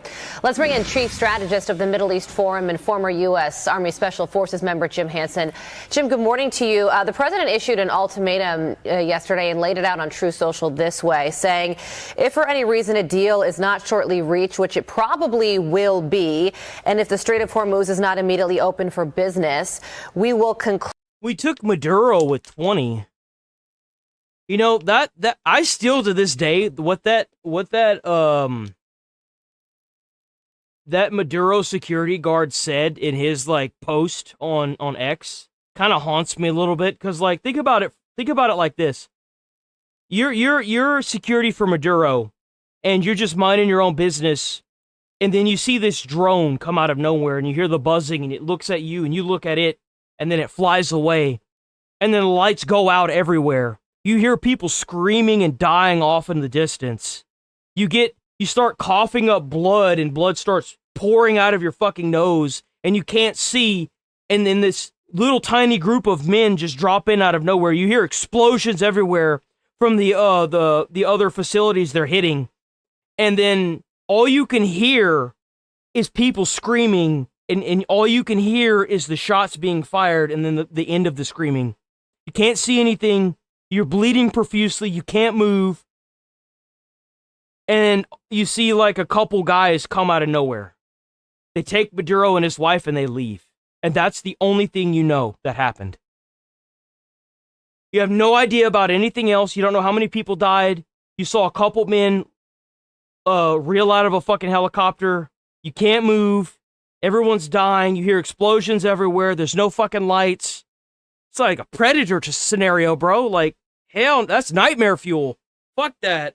It don't matter how much of a fucking Rambo you think you are. Doesn't matter how many days you decide to hit the gym. It doesn't matter how many times you go and fight Charlie in the field. When you get microwaved and you can't move, and they just walk past you like you're a fucking peon, that style of warfare will absolutely demoralize whole countries.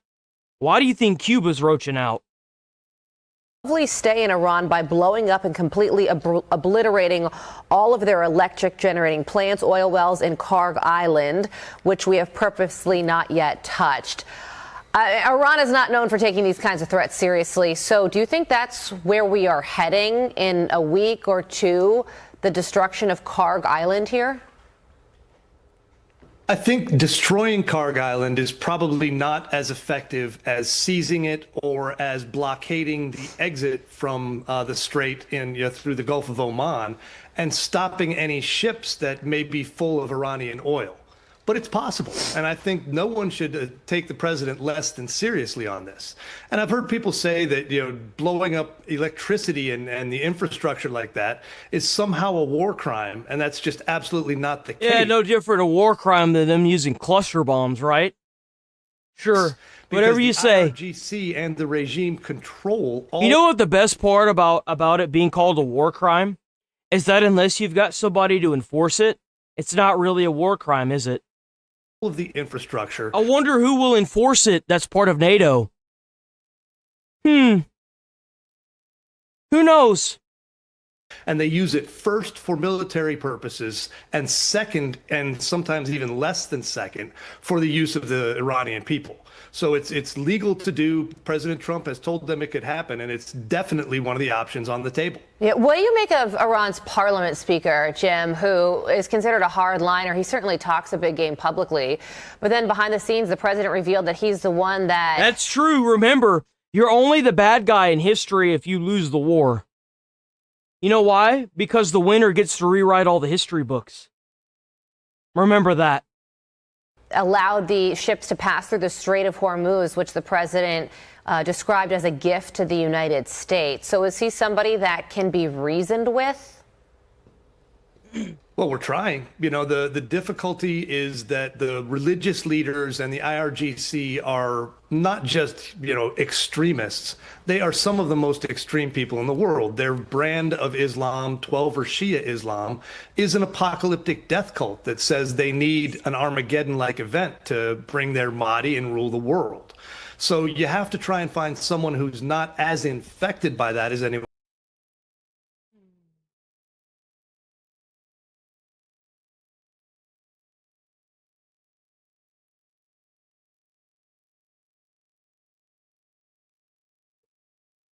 Gaming Wade, it's the best you be, gentlemen, and you watch that you say, or Jesus Christ can't save you once. I don't really believe in God like that, guy. Sorry, I've seen too many, lived through too many hellish things in my life to sit here and pray to our imaginary friend. I think that there's more than one God. I think that there are too many religions out there to claim that there's one God. Everyone thinks that their religion is supreme and reigns over all. But how could that be if there's so many religions? I've seen too many terrible things in my life, and I've been through too many terrible experiences in my life to get down on my hands and knees and pray. I'm sorry. I used to watch the fellow firefighters that I'd fight fires with do it all the time. They do like this circle thing where they pray to God, and that wasn't really for me. You know why? Because I was the fastest one that could grab the nozzle and put out the fire. That's why. Now, I'm not trying to shit on any particular, religion, but I'm not very religious. I don't know if you can tell. Why I say that, let me tell you why I say that. Because when you have somebody that tries to use your religion,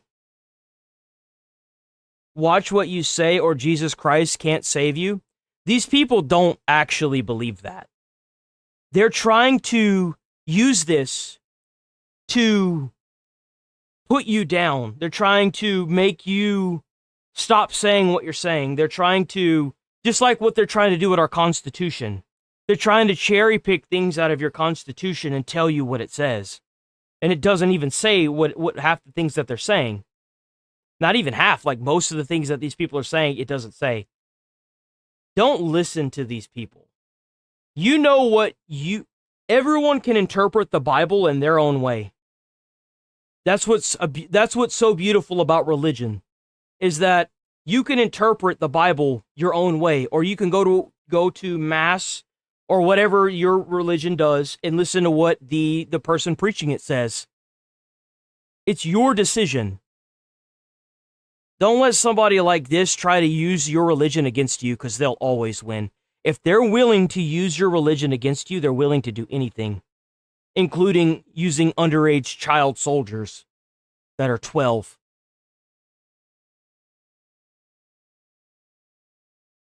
Don't give that power to these people. They'll abuse it.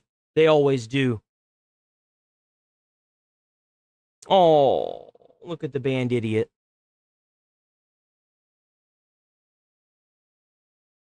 Everyone else. He's one of the people they're talking to, and there are others. You know, they're trying to find someone who's got enough of a following, enough of a hand on the levers of control to actually be able to stop them from continuing this. Glad you mentioned the Strait of Hormuz. Here's what our Secretary of State Marco Rubio had to say about it. Listen.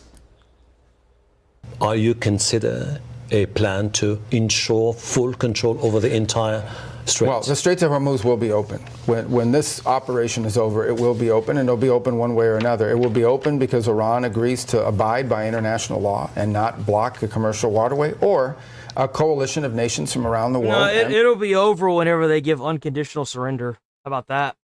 The region, with the participation of the United States, will make sure that it's open. One way or the other, it's going to be open. But yet, Jim, there's a report in the Wall Street Journal that the president is telling his aides he is willing to end the war without reopening the Strait of Hormuz. What do you make of all this? I think it would be a less than full success.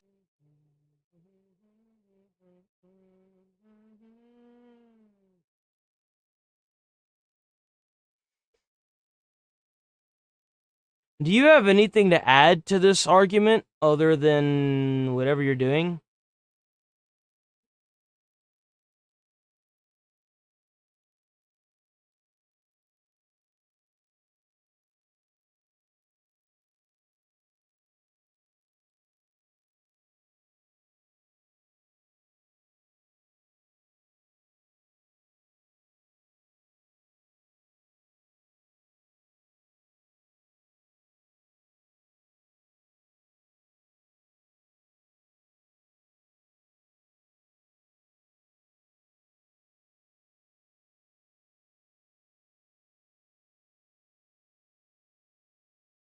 Chinchilla?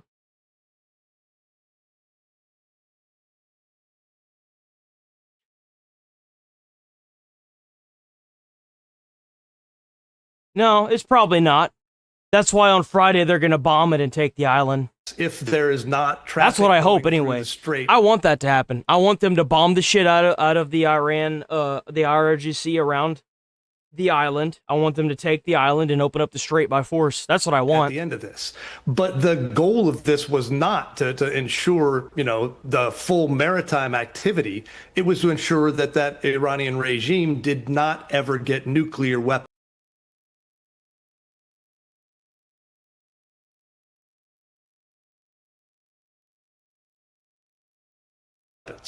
That we're a lot closer to, and they're working on, you know, the last piece of that, which is gathering the enriched material and getting that taken care of. Whether we have to seize it or whether, in whatever kind of a deal we can make with a regime leader, they turn it over. Ugh, man, there's so many of these schizos in chat today. I'm just gonna permaban people, man. Bye. I'm gonna permaban you because you're being weird too. To us, that's the number one priority. Everything else is secondary to that. There's also this, Jim. The FBI has confirmed that the man who crashed his pickup truck into a Michigan synagogue was, in fact, inspired by Hezbollah. Here's the U.S. Attorney for the district, the Eastern District of Michigan. I've seen some odd attempts to explain away or even lessen this terrorist attack by claiming that he was an isolated lone wolf. But that is misleading. That's cursed. You're a cursed human being. You should seek help. Filter fish is just... Bro, what is wrong with you? Oh, my God. Terrorist propaganda. Well, hold on. If it's done right, it has to be done right. You can't go to a 7-Eleven and get a filter fish, okay? You got to go to like an actual restaurant, not a fast food joint, a restaurant that you know serves it good. Is designed to activate the so-called lone wolf to act on behalf of the terrorist organization. What is the terror threat to the United States as this DHS shutdown also drags on? Yeah, it's reckless beyond belief for the Democrats to continue to keep an agency. No, it's not. It's as intended. They want this. You know why? Because regardless, they're able to keep the DHS shut down, which is their goal. They want to dismember our Department of Homeland Security. That's their goal. 100%. That is designed to protect all Americans from operating fully during a time when these kind of threats are active. There is definitely more people who either share the ideology, share a belief, and potentially could be pushed or decide to push themselves towards killing Americans to make a point and, serve a terrorist cause. I think we need to go ahead and be fully active in those investigations and hopefully in arrests before the acts, not to wait until someone does and then be able to put the pieces and connect the dots after the fact. Yeah, we really do need all hands on deck to target the terrorist propaganda itself, especially online. Make sure it doesn't get into... see, they even know about it. Everyone knows about it. You're not tricking anybody in America. And trust me, if you trick those people and they're dumb enough to go out there and riot and get themselves shot, then,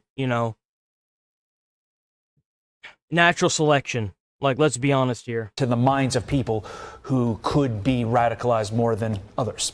Former U.S. Army Special Forces and Chief Strategist of the Middle Is live in Israel with the very latest. Trey, good morning. Hey guys, good morning. Just last hour, President Trump issuing a new ultimatum to European countries about the Strait of Hormuz. President Trump taking to Truth Social to say, quote, all of those countries that can't get jet fuel because of the Strait of Hormuz, like the United Kingdom, which refused to get involved in the decapitation of Iran. I have a suggestion for you. Number one, buy from the U.S. We have plenty. And number two, build up some delayed courage. Go to the Strait and just take it. You'll have to start learning how to fight for yourself. The U.S. That's right, man. They got to start leering. That's right. They got to do it. Because you realize that America's not hurting right now. Every other country around the world that needs that strait to be open, America's still getting its oil. We just got 10 boats that went through this past week. We're still getting our oil. I mean, that's why the president of the United States was like, hey, maybe you guys want to get involved with this. But whatever you don't, and you want to sit here and play these mind games, and you start hurting for fuel, well, anytime you want, bud. To help you anymore, just like you weren't there for us. The president goes on to say Iran has been essentially decimated. The hard part is done. Go get your own oil. Now, overnight, the United States hit an Iranian ammunition depot, reportedly with 2,000-pound bunker buster bombs. That, according to the Wall Street Journal. The president released some video on Truth Social overnight showing the massive amount of destruction outside the city of Isfahan. While the U.S. and Israel are ramping up pressure on the Islamic Republic, President Trump is still offering Iran a chance at a diplomatic solution. Iran has continued its ballistic missile attacks against Israel with 2 waves targeting central Israel last night and another 2 cluster munitions strikes this morning against Tel Aviv, with a focus on Iran. I've chewed out people doing this too. You see that? I've chewed people out doing this. When I got the nozzle that I'm trying to use, and they sitting there and everyone's taller than me. So and they're up there and all they're doing is pushing that nozzle down. That shit pisses me off. That pisses me off so much. I have yelled at people. I've been like, dude, I'm fucking short. If you don't want to hold that hose the right way, then get the fuck away. Because you're fucking me up. You see how much that angle fucks you up? If I'm trying to shoot something that's up here, well, that's not even going to be an option for me. Night and another 2 cluster munition strikes this morning against Tel Aviv. With a focus on Iran, Israel has expanded ground operations against Hezbollah in southern Lebanon. The military says dozens of militants were killed there in recent days. And today, Israel's defense minister, Israel Katz, announced that Israel is building a buffer zone in southern Lebanon up to the Litani River. The IDF announced that 4 additional Israeli soldiers were killed yesterday, bringing the total since the Lebanon operation began to 10 killed. On Monday, a funeral was held for one of those soldiers, just 19 years old. Now the region waiting to see what will be said at this briefing at the Pentagon, as once again, President Trump is offering the Iranian regime diplomacy. If they do not take his offer, officials say... Yeah, weren't they crying and bitching and complaining that America wasn't going to the peace table and that we were the ones being in bad faith? That's interesting, ain't it? Huh. Very interesting. This war will escalate. Guys? So, Trey, we saw the attack on the Gulf states and on Israel. But can you compare the number of attacks now as opposed to 1 week ago, 2 weeks ago, 3 weeks ago? Hold on, give me a second. Hold on.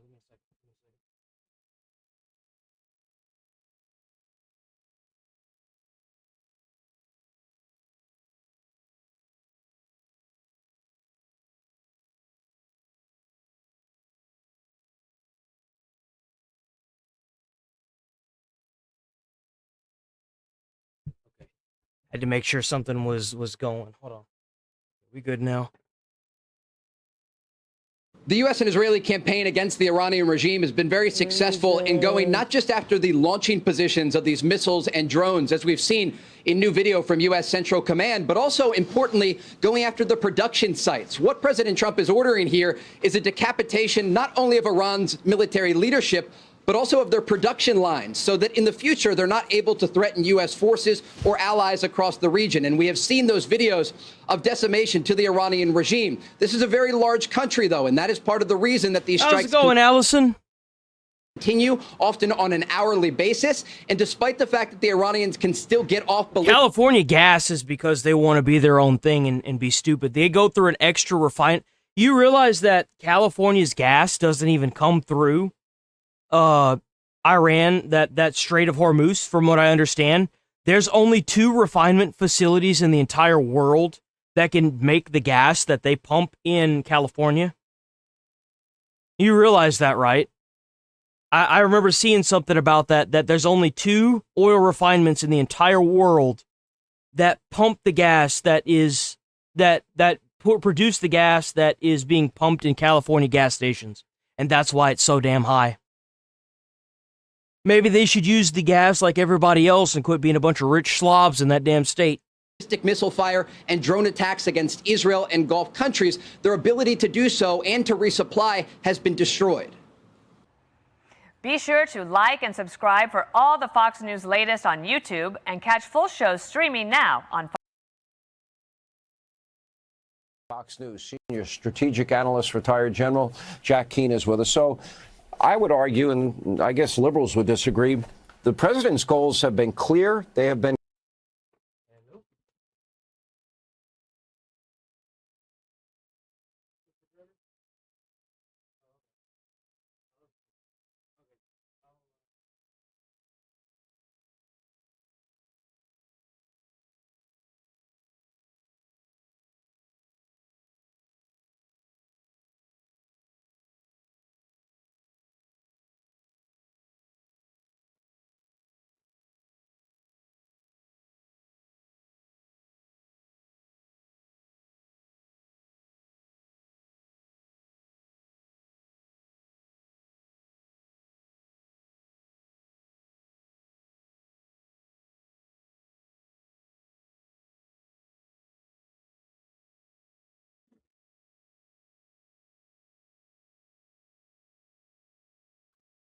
Sorry about that. the refrigerator at this apartment shit the bed, so they're having to replace it. They're going to be coming up soon to replace the refrigerator. I don't have to end early. I just got to make sure that I'm able to hear them so I can let them in so they can exchange that piece of shit. Consistent. He is ahead of schedule. The president really has never taken anything off the table in terms of what he might be willing to do.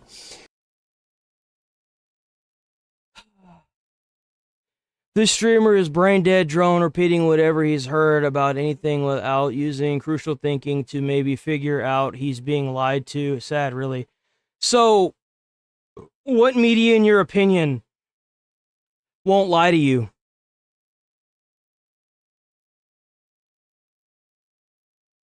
So what media should I be trusting, if that's the case? Where should I be going for my information?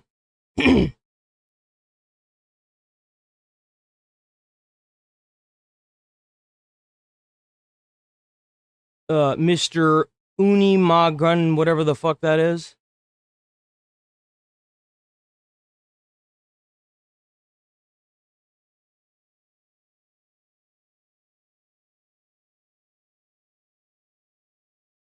Oh, you know, nothing? Come on, man, we ain't got all day. You chirping up a storm just fine.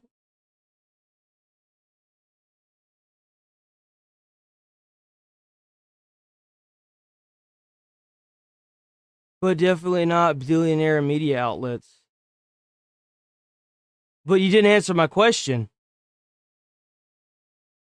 Well, what do you think the fuck you're doing? You're literally using a goalpost. I'm trying to meet you at your goalpost and you just moved it. Is that not literally what you just did? So what media should I be watching? Don't move the goalpost, just answer the question.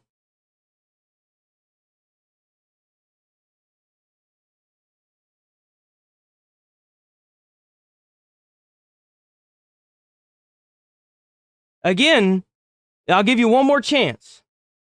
What media should I be using? Quit moving the goalpost, because that's what you're doing. I've set the goalpost down. I want to meet you at the goalpost. What media should I be using?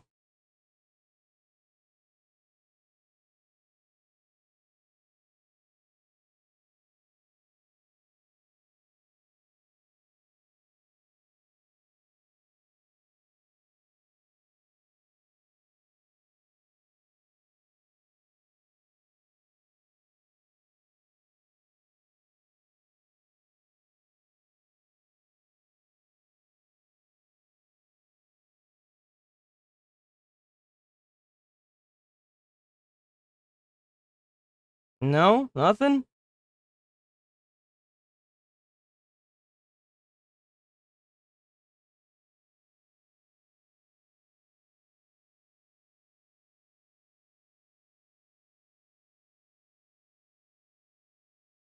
I give you until that clock hits 10.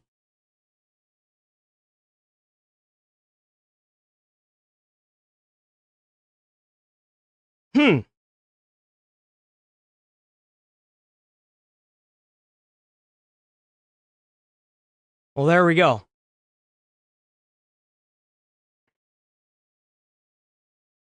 All right, hold on.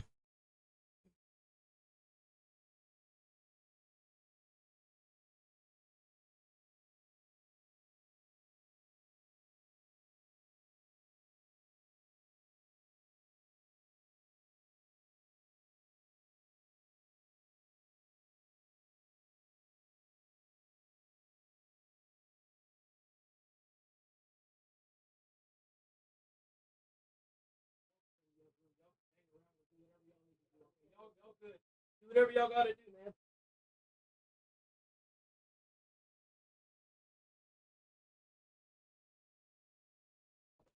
man. Okay, we bake. The maintenance is up in here now. They're trying to swap that refrigerator.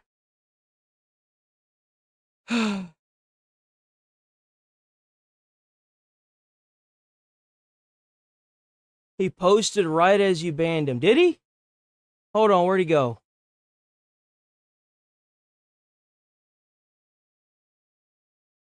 You sure about that?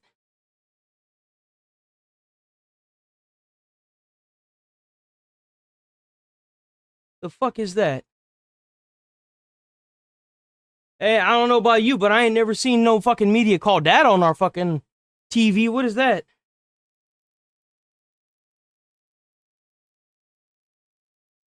That's some kind of foreign propaganda site? What is this shit?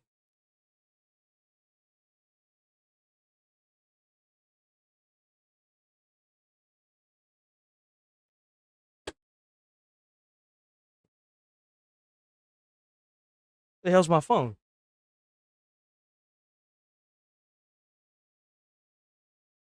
Hold on.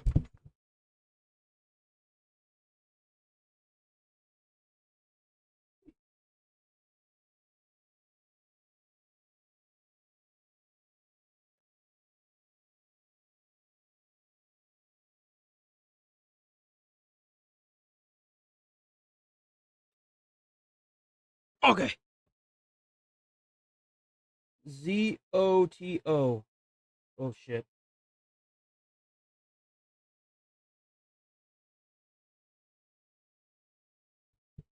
ZEOTO. Okay, hold on. He's probably gonna get banned anyway.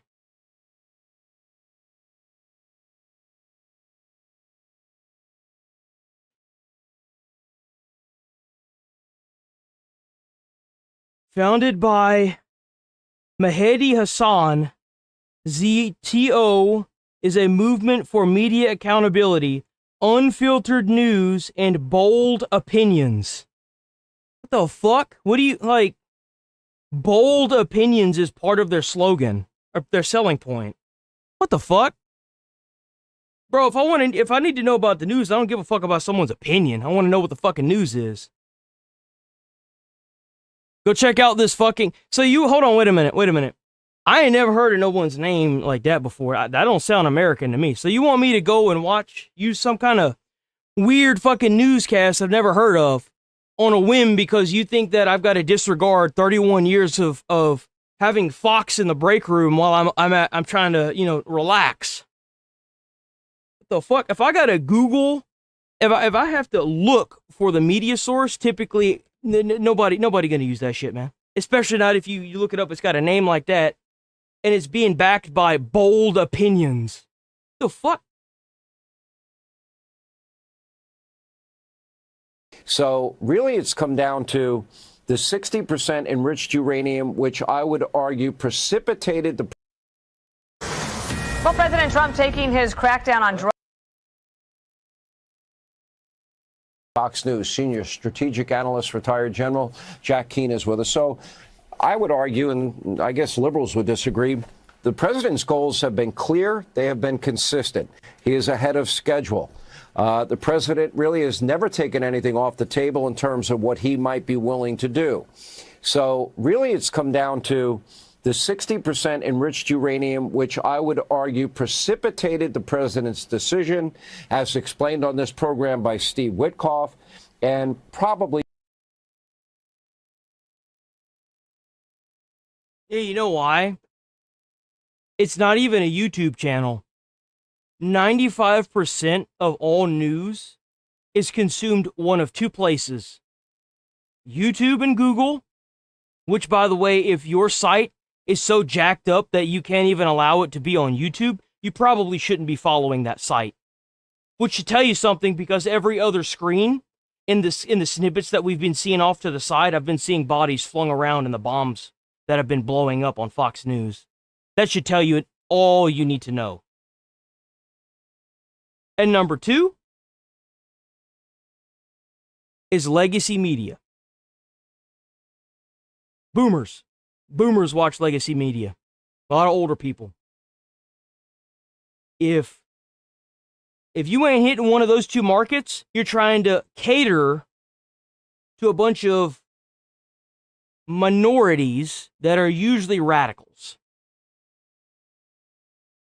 You're not trying to push the news, or you're going to say that you're trying to push the news and hold the legacy media accountable, but whenever I see in your slogan that you have to put, based on the United States regulations of media, based on bold opinions, because you know some of the shit you're pushing is fucking straight up lies and you can't be held accountable for it, why would I trust you?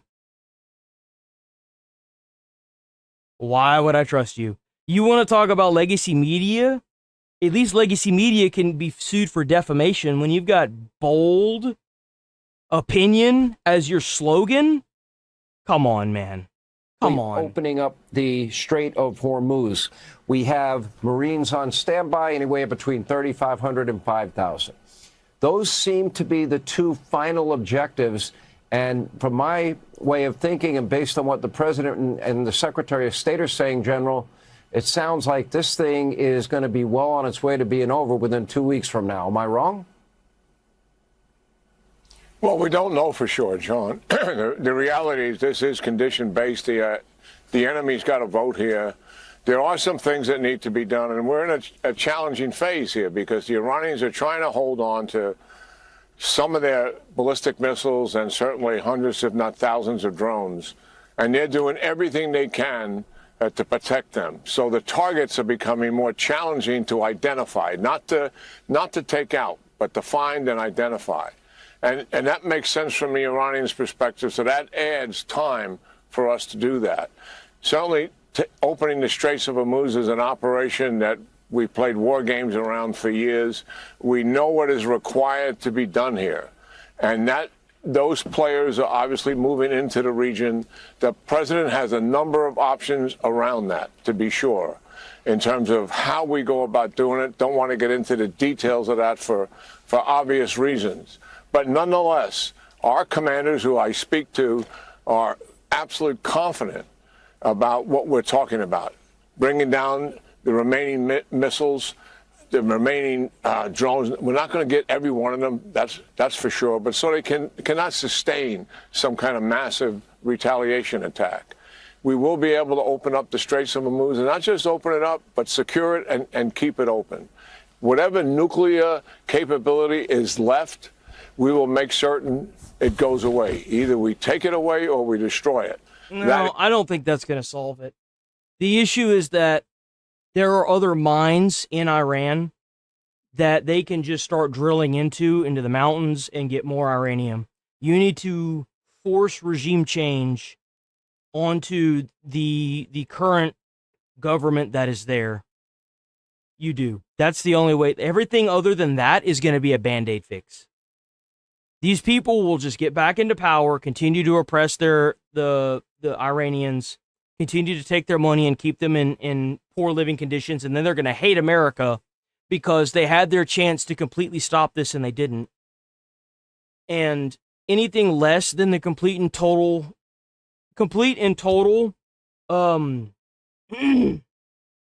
unconditional surrender and regime change is unacceptable at this point. It would be all for nothing if they didn't do a regime change. It's clearly an objective, and the president has plenty of options in terms of the execution of that. So, yes. If it comes down to annihilation, I mean, we got Japan to submit. What do you think what would have happened if America dropped that second bomb and Japan didn't still submit to America? There'd be a third bomb, and then a fourth bomb, then a fifth bomb, and a sixth bomb, and then there would just be no island left because it'd be under the ocean. Yeah, that's exactly what would have happened. Doing very well here. We've accomplished a significant amount. Just think of it. We could have these people in a position where there's nobody left to surrender. Like, there's no head command that is there in like leading everything to surrender. We could also be in that state of affairs where there's literally nobody there and everybody's just kind of doing their own thing at their own bases, launching, missiles and whatever, right? They could be that weak at this point. We don't know. But we do know that this BS that they were pulling a week ago of, well, we're trying to go to the peace talk tables with America and they've been unfaithful and well, that shit don't work no more because we've been trying to sit down at the table with you for another 2 weeks and you still just won't do it. Well, I guess the bombs are just going to keep dropping. We're 30 days into this operation. I mean, because we look at it 24/7, by the minute, by the hour, by the day, it seems so much longer than 30 days. Even if we took another 30 days to accomplish what we set out to do and do that in less than 60 days is not only remarkable, it will be historic. To take away the comprehensive capability that Iran has and once and for all deny them the ability to be the predator that they have been for 47 years. We're on our way to accomplishing all of that. And hats off. So, Harry Tipton, you do? So you know what's going on in the backdrop? A waffling off nothing, no nothing. You watch the news and repeat the same bullshit they do. Yeah, and man, get at home in a room full of LED lights. DEFO knows how to solve global governmental problems, man. So you've been very opinionated. That's an interesting thing to see. So what you're saying is that nobody knows, so nobody should be talking about it, right? Nobody, not even you, should be criticizing me for talking about it. That's pretty much what you're saying.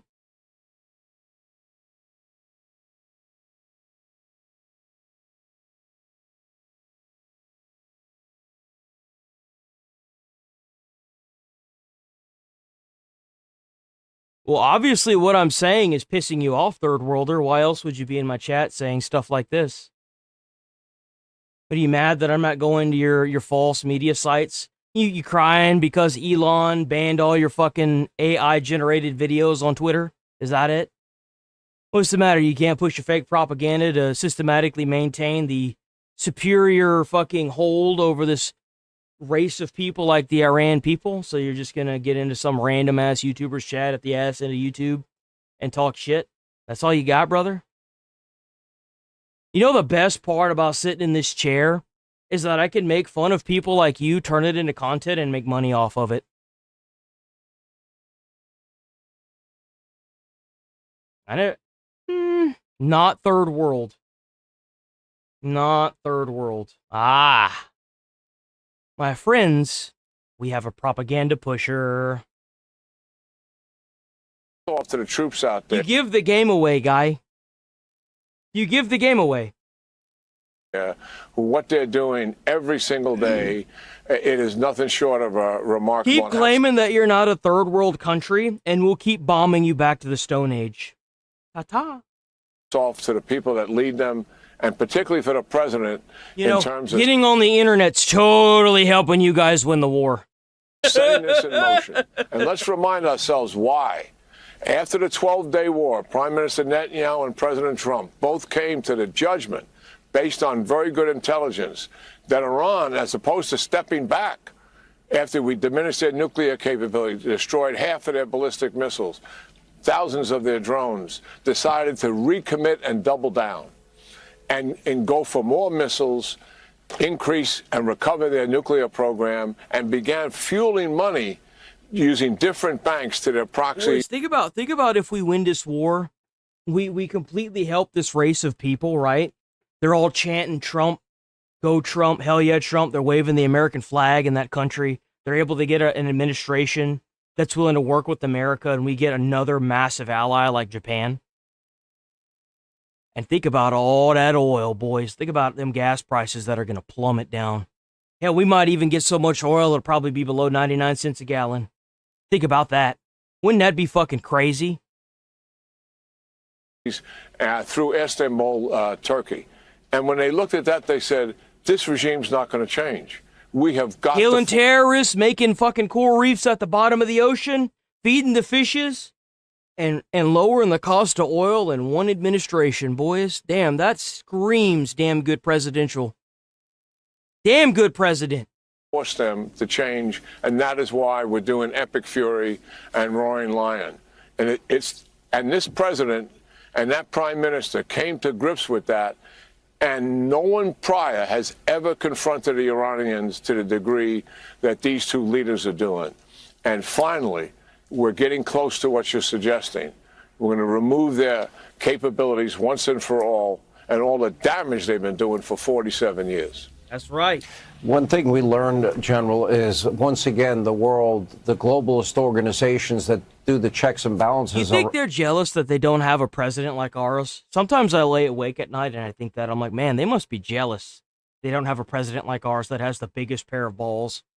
May have a little pee-pee, but you got a big old pair of balls. You know what I'm saying? On Iran had underestimated the range of their ballistic missile system, and it's much further. They have missiles now that could reach Paris and London. We didn't think they had that capability, so that's frustrating to me. You mentioned possibly destroying the 60% enriched uranium. Can that be destroyed? Can that be diluted, or must it be extracted? Obviously, the easy way would be for them to agree to hand it over. The president has options. I'm going to leave it at that. And he has got plenty of options in front of him what to do with the nuclear enrichment and the other capabilities that they have. In terms of the deal with them, I mean, so our audience understands what we're trying to achieve through diplomacy is what we intend to achieve through military operations. They would have to surrender all of the capability that they have with verification, anytime, anywhere inspections. At the end of the day, I believe they're not going to do that because that is who they are.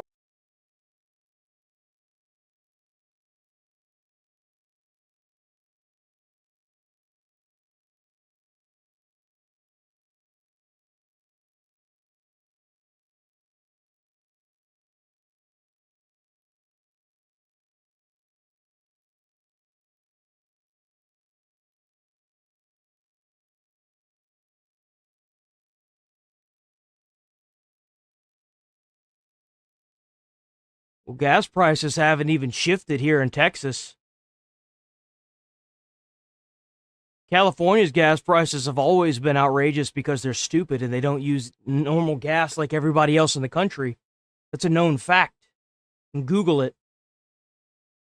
There's only 2 refinement facilities in the entire world that can manufacture or that can refine the gas that they use in California. I have seen maybe a couple cents increase in gas around here, but not much. So that's a lie. And the reason why it's a lie is because you can't, like I said, a third worlder's going to give the game away because they don't live in America. Don't say that right when you have no clue, you have no idea what you're talking about, and that's that. I don't even know what the fuck you're talking about. What are you even on about? Yeah, that's what I thought you have. So now that I brought you up, it sounds like you are a big chirper, huh? So what's your big problem? Do you not like Trump? What's your problem?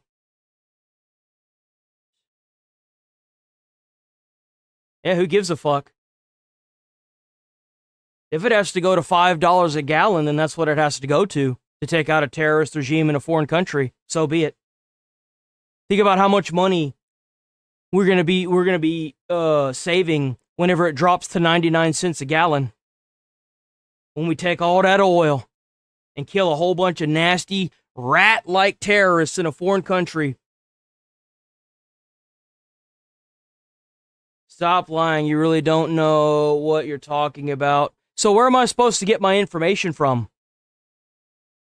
So what do you know that I don't? Where are you getting your information from?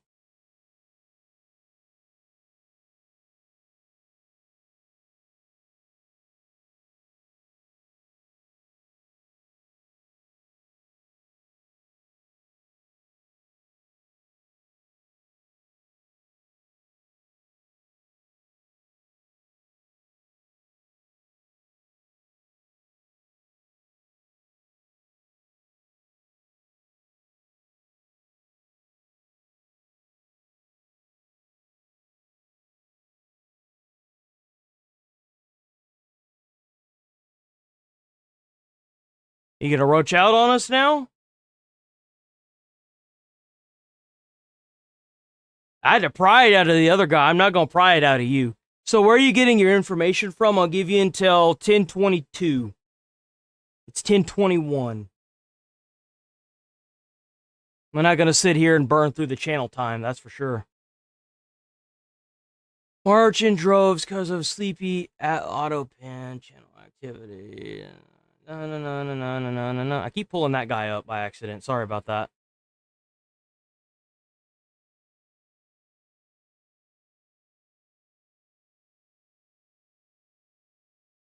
It really hasn't. It fluctuates. And then, like, there's that also, that other thing.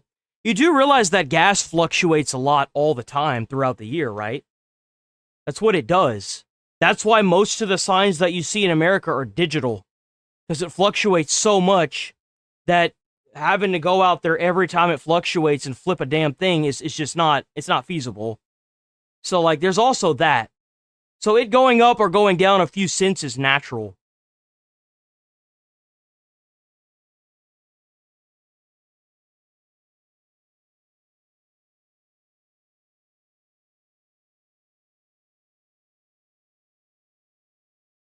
No, nothing.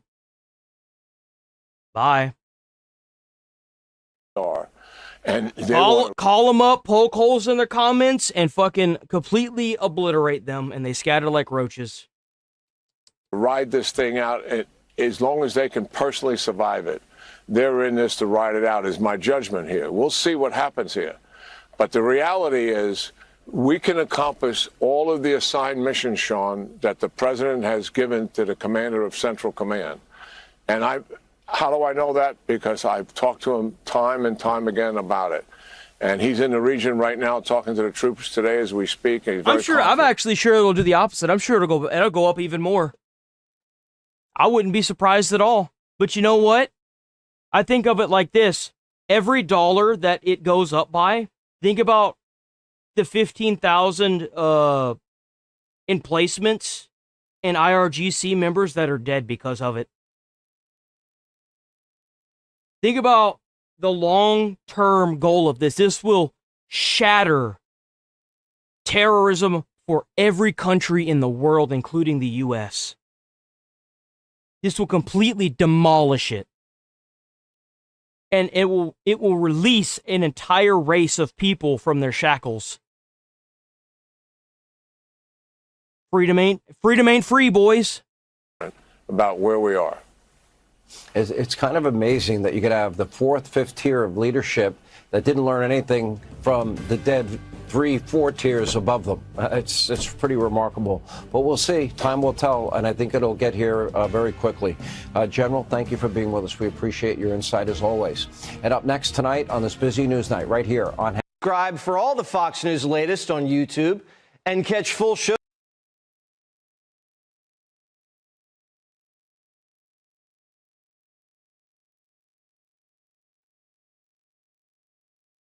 Whoops, hold on. Where'd it go? Where'd you go? Ha, band channel. That's funny. Where'd it go? Where'd it go? Where'd it go? There's a reason why CEO has been left alone in the comments. Bro, the stuff that you're saying, only a child would say. You're giving your game away, right? That's why you're still here. I see your comments. I've actively been ignoring them. Because everybody in the chat is convinced that you're a child. And you know what? Welcome, token child.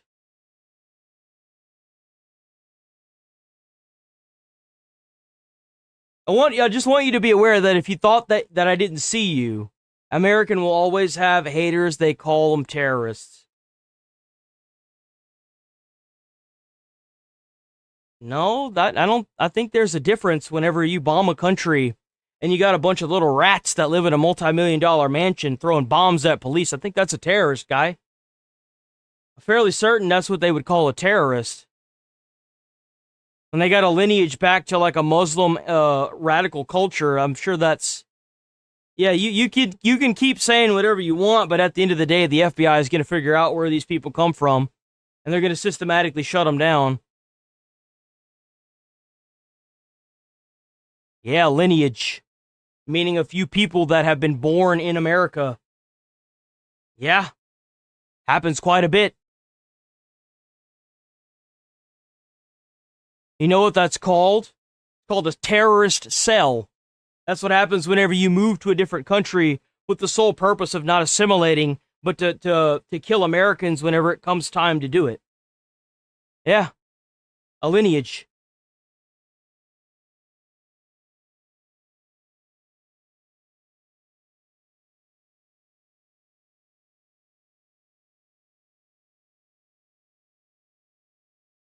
The fuck does that even mean?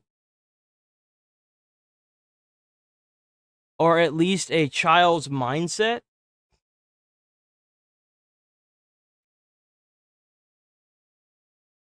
You saw it get that. Man, you just built on nothing but bullshit, huh? That's all you got is insults. All you got is insults. Show's streaming now on Fox 1. Oh, whoops.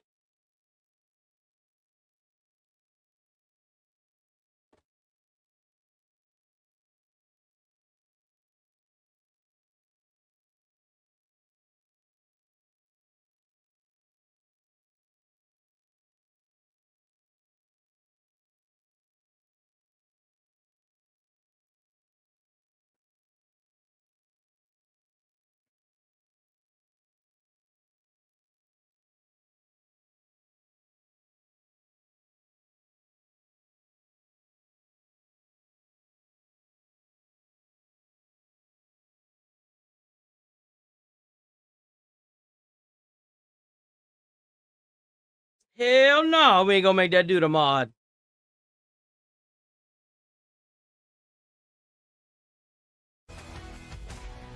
The FBI says the suspect who ran. Look at this fucking traitor piece of shit. Look at this traitor piece of The shit. Temple Israel Synagogue in Michigan earlier this month was inspired by Hezbollah, and officials warned. Oh, look at that. Another terrorist organization. The same terrorist organization that's bombing Israel. For Iran. Huh. Weird. Yet they have no ties to terrorism? Come on, guys. How long are you going to keep using that card? Lone wolf label is misleading. I've seen some odd attempts to explain away or even lessen this terrorist attack by claiming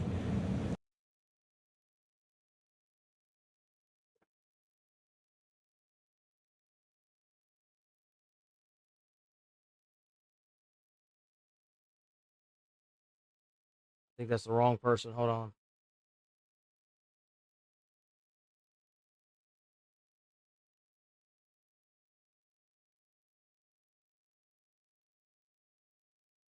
You can look up the footage of them sending back their loved ones in boxes, their body cavity stuff. Why would I can't look at that on YouTube, dumb fuck.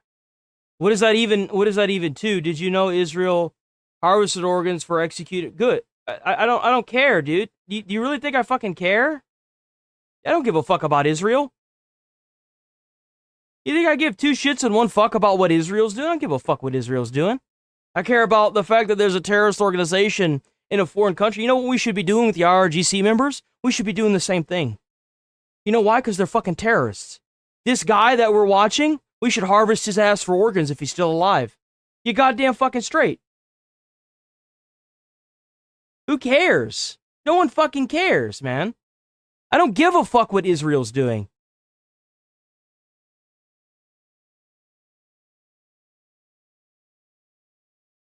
Oh, but Israel this. I don't give a fuck about Israel. Fuck Israel. I don't care about your fucking bullshit with Israel, dude. I don't know what your asphyxiation is with Israel. I don't give a fuck about Israel. What is America doing to bomb a bunch of schizo terrorists in a foreign country? I think we're doing a damn good job. That's what I think.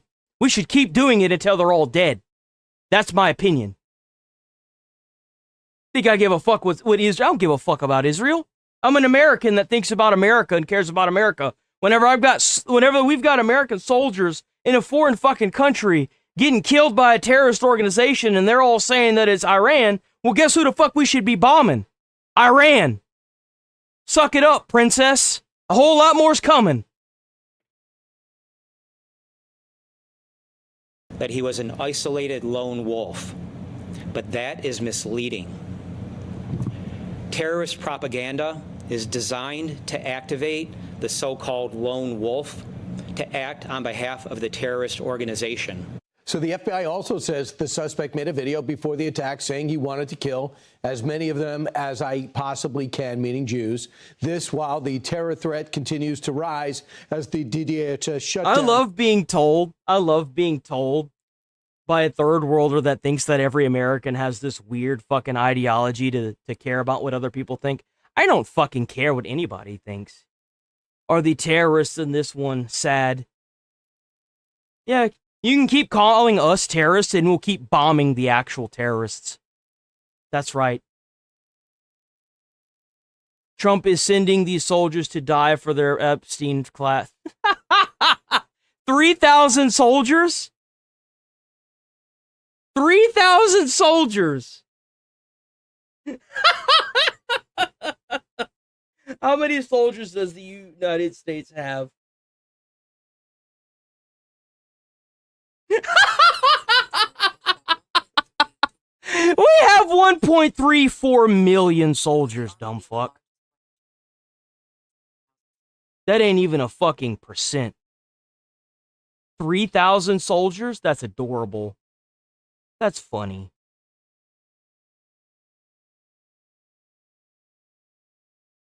That's all you got, man? Sitting here calling me stupid, calling Trump stupid, saying all this dumb shit for what? Oh, but 3,000 soldiers. Okay, we'll send more. They died protecting their country. They did everything they should that they knew was right in their life. W soldiers. That ain't even a drop in the hat. We got not only the active servicemen, we have so many. You guys seem to think that we're fucking around and kidding when we say that Trump's being held back by Israel.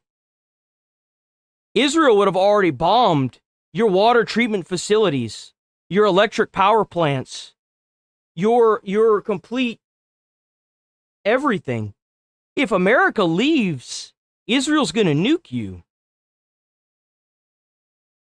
You should be praying that we send more to whatever it is the fuck you pray to over there.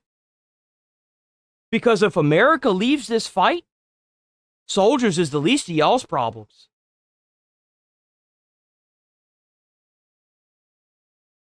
Is if you think that Israel is going to deal with you dumb fucks continuing to launch ICBMs into the heart of their cities, y'all are more brain dead than you sound. That's why y'all scared of Israel. That's why y'all trying to make Americans turn on Israel. But I hate to break it to you, I don't give a fuck about Israel. If Israel's doing the same thing, we'll handle them afterwards. That's my view of it. If they're doing the same thing that Iran's doing right now, then we'll handle their ass after. That's my view of it.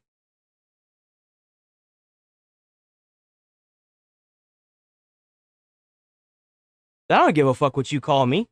Call me whatever you want. We'll just keep dropping bombs and making change, baby.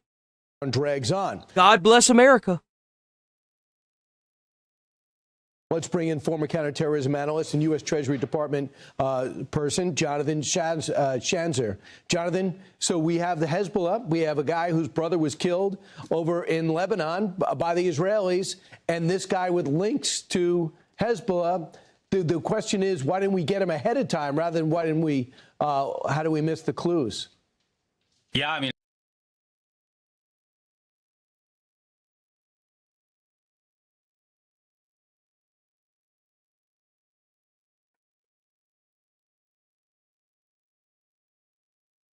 The host is dumbest man I've ever seen. So here you go, because this usually seems to shut everybody up.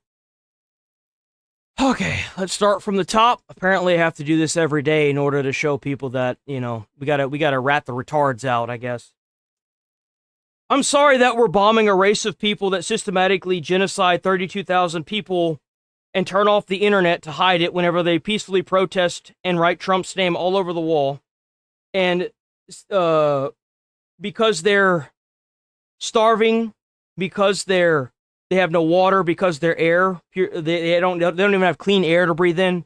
I'm sorry that we're bombing an IRGC movement that has systematically killed Americans through proxy using terrorist regimes all over the Middle East. I'm sorry that we're bombing an organization of people that will lock women up and are them in prison, so that way it meets in their religion, they believe that if you don't get married and have you do the deed with a man that you are with, you go to hell. So they systematically are these women in captivity and have prison babies. I'm sorry that we're bombing a race of people that has lowered the age of their draft to 12 years old. I'm sorry that we're bombing a race of people that have systematically committed genocides over the past 47 years. I'm sorry that we are bombing a race of people that have systematically killed Americans through proxy and made Obama send over millions of dollars in planes and then afterwards make the soldiers kiss the terrorists on the forehead as a show of submission. But I'm not really sorry. I think they're getting what they deserve. The Ayatollah died like a dog and he'll rot in hell for the rest of eternity where he belongs.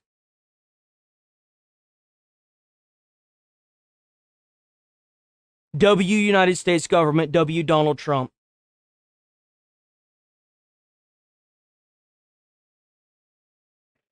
If you don't like it, then this isn't the channel for you. So fuck off.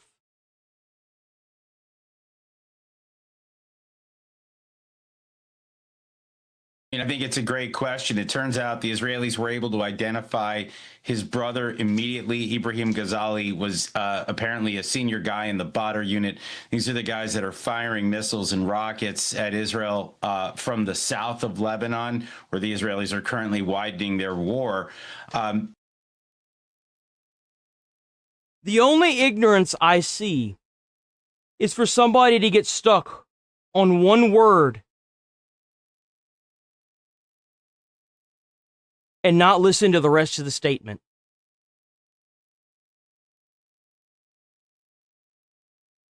I love people like you.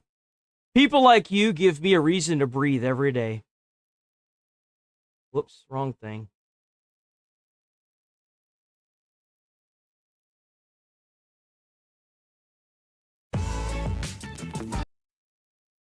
People like you make me very happy, because I know that every time you watch the stream, I make money off of an idiot. And it's a beautiful thing. It truly is.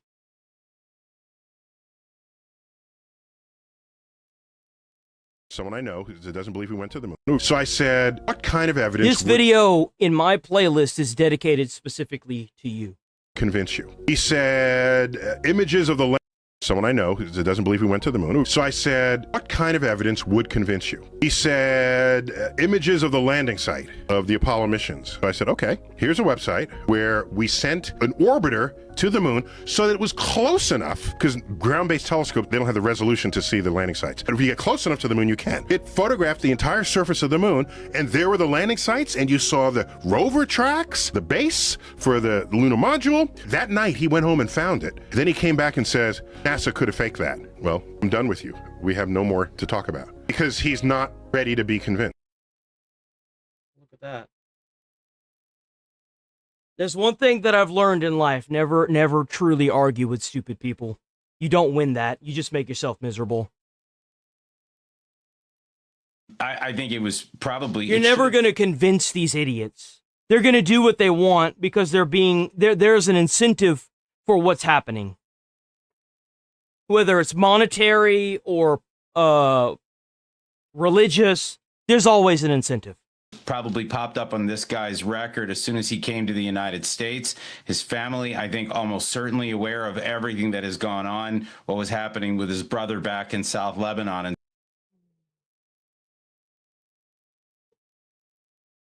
$136 a week streaming for Israel. Fuck Israel. And fuck you. Enjoy your perma, dumbass.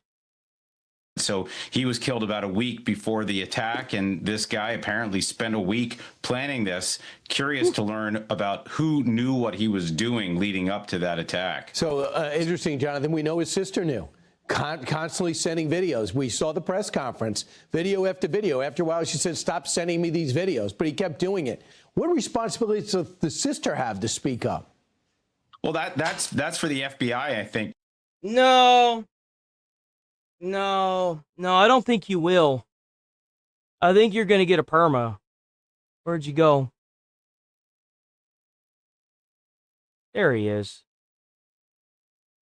How about not? To start to dig into right now. Was she actually an accomplice? That's something that the FBI can ascertain just from probably a few hours of conversation with her and looking through emails and phone conversations and the like. So, I mean, I get the sense that this thing is certainly not done. I'm curious about who else in his immediate surroundings knew what he was up to. But again, you had a guy that was living here in this country whose brother. Well, at least I'm rocking like a baby instead of acting like one, so what's your problem? What's your problem? I love turning these people in. If you wondered what I'm doing, why I keep pulling these people up, it's because I love turning them into content. See, you're going to get made fun of, and it's going to be great because I'm going to make money off of it. You don't love, you're full of hate. Agreed. Yeah, you're right, I am. You know why? I'm full of hate for an administration that allowed a bunch of people to get bussed in to America while I struggled every single day as a child without food, water, and power. They bussed in these illegals, gave them a place to stay, gave them free health care, gave them food, gave them water, gave them fucking transportation, and gave them a paycheck to boot. Oh yeah, I am.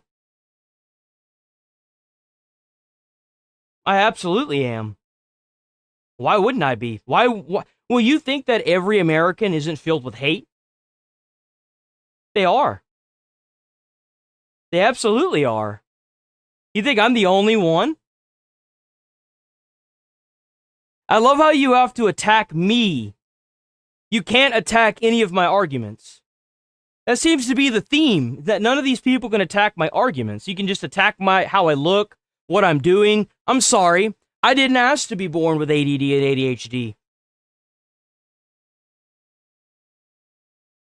Is that what you want to hear? I can't change that. My mom's dead, dumb fuck. My mom's dead. She's dead. She's buried. She died when I was 19 and I was living in Texas while she was in Louisiana. And you're a fucking retard that's getting banned. Bye.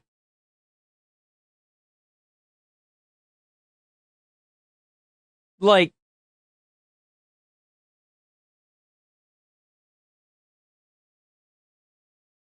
anger to own the chatters 3 mom dead cope. Mom dead cope?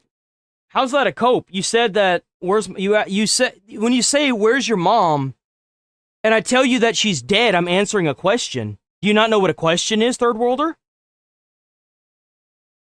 Who cares if I'm broke? I'm just gonna ban you. You're retarded. You're actually just stupid. You're just dumb. You're not even worth the argument. You're just dumb.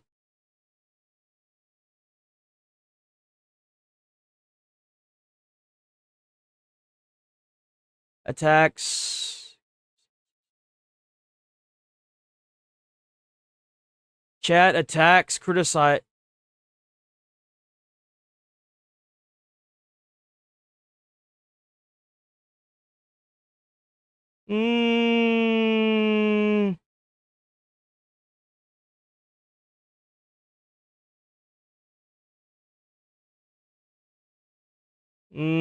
You're still a weirdo. You're still a weirdo. Was a senior Hezbollah commander. If you're looking for, I'm not convinced yet that it's worth being banned, though. I'm just not convinced. Possible lone I think wolf. you might actually just be trolling. I think he might just be a troll. If you're looking for a sleeper cell, it's not hard to find. How about people that say, well, he was grieving because his brother died because of Israel. His brother died because he was a Hezbollah commander shooting rockets into Israel. That's a ridiculous statement. Yeah, look, I'm sure the guy was grieving, but that doesn't obviously give him an excuse to go out and try to blow up a bunch of toddlers at a preschool in a synagogue. That's insane. That's not an explanation for what just there's plenty of gaming. Go check out the entire rest of the site. The entire YouTube channel's got plenty of games that I've played in the past. Happen. Look, there are a lot of, I think a lot of people that have a lot of grievances right now, people who are upset about the war, but you don't see them going out and blowing themselves up and shooting themselves when their attacks fail. This is just an insanity here in the way that it's been described. Jonathan, just from the outsider, I'm just hoping that We look at other brothers of Hezbollah commanders that might be living here somewhere that we maybe keep an eye on without breaching their privacy. Do you sense that we're doing that? Yeah, if y'all new here, sub to the channel. We're here every day streaming from 8 a.m. to 11:30 funding. a.m. I'm concerned about the every day, FBI every getting day, pulled in even lots the of weekends. different directions. Sub to the channel. And what I understand right now, like the stream, it helps out with the views, man. I think we're probably going to need to refocus here. I do think that what happened in West Bloomfield was a wake-up call. I am sure that there are other sleeper We also have a membership. Feel free to join the membership. Family members. You'll get lots of use out of it with the exclusive emotes. Just saying. Family members of Iranian officials, IRGC officials. This is the time to be vigilant here. We've got a war happening overseas. Tensions are running high. This would be exactly the moment for the FBI and Homeland Security to dig in more. I hope they get the resources that they need. Jonathan, thanks so much. Me too. Yeah, W people that are already sub, by the way. W peeps. W to any channel members. I need to start saying that every time I ask for, like, you know, sub to the channel. So W people that are already subbed, y'all are awesome. W to people that always show up. You can be subbed, but if you're not showing up, the thing is that don't really help me. Gotta watch the streams, man. Watch the streams. Engagement is what gets more views nowadays. Gotta hit the like. At the very least, just leave a comment and a like, and you don't have to watch the rest of it, okay? That's more than enough. W to anyone who in the past has donated. W donators. W channel members, W constant viewers, W people that go to any video and like them, and like, thank all of y'all. Y'all have been tearing it up. YouTube is going crazy. Appreciate your time tonight.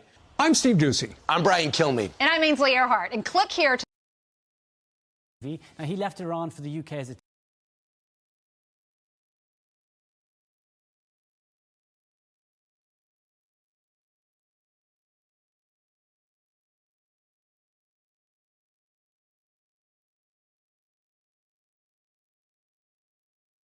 Video. What the fuck is this?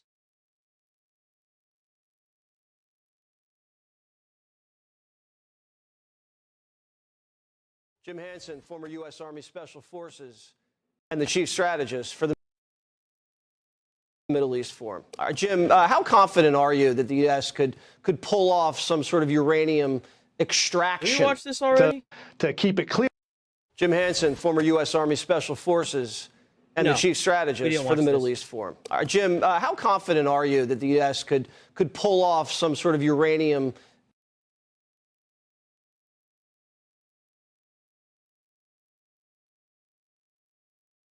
God damn it. extraction under enemy fire? We can absolutely. Wouldn't that be kind of poetic? We go in there, take their uranium, use it to build a bomb, and then drop it on them. I think that shit would be funny. Do it. And I think I want to tell all the IRGC leadership now who's watching this show that don't doubt President Trump has the resolve to make that call. You know, and I mean, at some level, I have a wish to see. I want the choppers coming in, hitting the beach, you know, blaring Ride of the Valkyrie. Yo, let's fucking go, bro. This man needs to be our next president. Ghost of Robert Duvall in the lead helicopter and the discombobulator blazing their way to knock everybody out of the way. That's right. The problem is from the beach to the places we have to go is almost 500 miles. And that's a heck of a logistical nightmare. It's not quite as simple. It can be done, and we have the capabilities and the people to do it. But I think everyone should be cognizant that's a heavy lift. It is. And, you know, you don't want to trivialize it like, I'll go and take the uranium, but what kind of close air support, consistent close air support, would an operation like that require deep inside Iranian airspace? Yeah, I would be less worried that they would send like a reaction force to try and, you know, okay, we go, we surround it, we drop the... They have to worry about RPGs. They have to worry about, like, individuals with missile launchers. That's what they have to worry about. It's not necessarily the interception. It's the ground people, what they have. They surround the compound, you know, the SEALs, Delta, whoever, the Rangers, everybody go in and start, you know, searching the compound. But they're not going to send a force to try and fight that because they know we have air supremacy. We'll kill anybody who comes. But they can send drone swarms and all of that. And what those guys won't have dude, I keep forgetting about the drone swarms. Them drone swarms, man. A lot of is air defense. So that's the big weakness, is it's hard to defend against a bunch of drones, and we might have to try and find a way to bring in some air defense with them to keep it clear long enough to actually do what needs to be done, find that stuff, get it on a bird, and get out of there. So is there risk for fallout? I'm not a nuclear physicist, but if the Iranians How's it going, Bubba? I don't know, just lobbing everything they have at these two remaining nuke sites, is that crazy town? Well, as Secretary Rubio said, this is an apocalyptic death cult. You know, the 12er Shia Islam believes they need that Armageddon-like event to bring back their Mahdi and rule the world. So you can't... What the fuck? I didn't know that. Wait a minute. So that's why they were like, what? This is an apocalyptic death cult. You know, the 12er Shia Islam believes they need that Armageddon-like event to bring back their Mahdi. Well, it's no fucking shit they were going to use those goddamn nukes. What the fuck? Rule the world. So you can't say they won't do it. And if they somehow manage to hit or do that, you've got the equivalent of a dirty bomb. All our guys would be in deep trouble. But again, you know, that's a nightmare scenario if it happens. Better case scenario is we get a tip. You know, and either Mossad or the CIA turn somebody or buy somebody and they tell us exactly where it is and maybe even bring it out for us. You know, there's a lot of ways this could go. I think there are better ways than a raid, but no one should ever doubt that if it comes down to it, President Trump's going to get that job done. Yeah, I think the raid, obviously, you're right, is the last option. What have you heard about the discombobulator? Because I hadn't heard anything in that much detail since Halpern said it made everybody yak. You know, there's a lot of directed energy weapons that we've had for a while, and we've tested them. There's some that can make you feel heat. You know, there's sound waves that can make you just freak out and discombobulate you. What exactly they're using and what was used in Venezuela has not been publicly announced. It's just one of those things that we have that makes it a big advantage, because when you... That's the key thing right there, one of those things. We got shit you wouldn't even believe, boys. I promise you.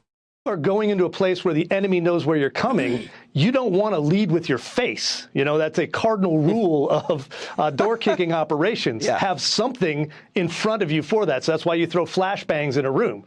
This is a directed energy flashbang to blow everybody's mind and hopefully get our guys in and safely back out. Yeah, I learned that in boxing. Never lead with your face, Jim.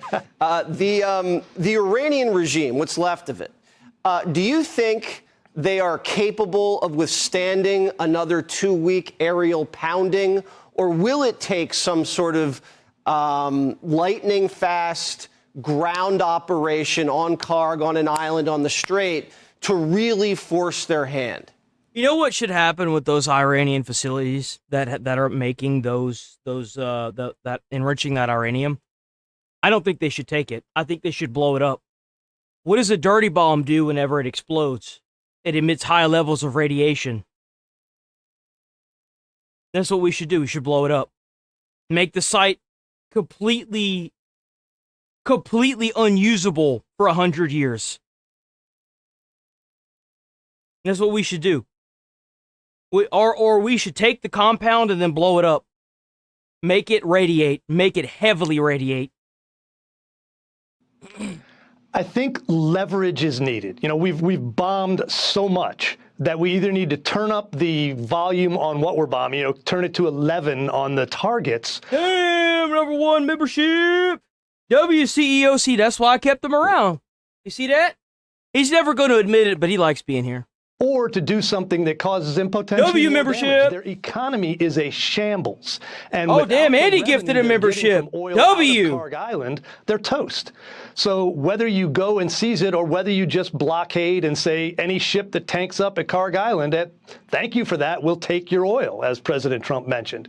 You know, any of those Hell are gonna yeah. put the pressure on them. And I think one of those things is going to be needed to push them over the edge. And you see the next couple weeks as being basically the fourth quarter?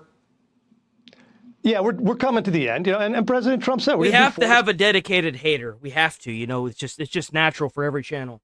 6 weeks, we have done our target list is down into smaller. We're going to have 3 digits now left on the target list, and they're ready to go ahead and move to the next step, which is finishing off, opening up the Strait of Hormuz to traffic, taking care of the uranium, and then figuring out who is going to be in charge to hopefully. I think that the IRGC needs to leave, disarm, and leave completely, or turn themselves into the Iranian people. I'm sure that the Iranian people will probably execute all of them. I can almost guarantee it. And then once that's done, they need to allow the exiled prince to retake his throne. That's what should happen here. The prince has been the only one that has gotten on media and given statements about everything that's happening. I feel like the prince is probably the only one that should rightfully be ruling over Iran. Lead Iran to a more prosperous future. All right, Jim, great to talk to you as always.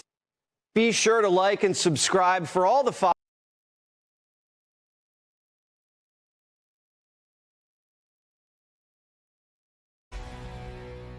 The president just can't keep signing presidential memorandums and proclamations every time Congress fails to do its job, and every time Democrats are holding our entire country hostage, picking and choosing which programs and agencies they want to fund just because they don't like this administration's policies. The president is also encouraging Congress to come back to Washington to permanently fix this problem and to fund. That's crazy to me.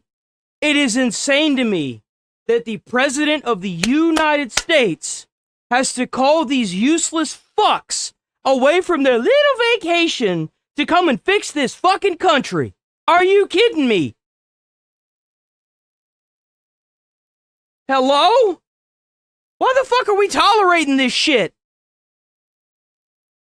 And reopened the Department of And you Homeland want to Security. convince me that what they're doing in Congress is working? Hello?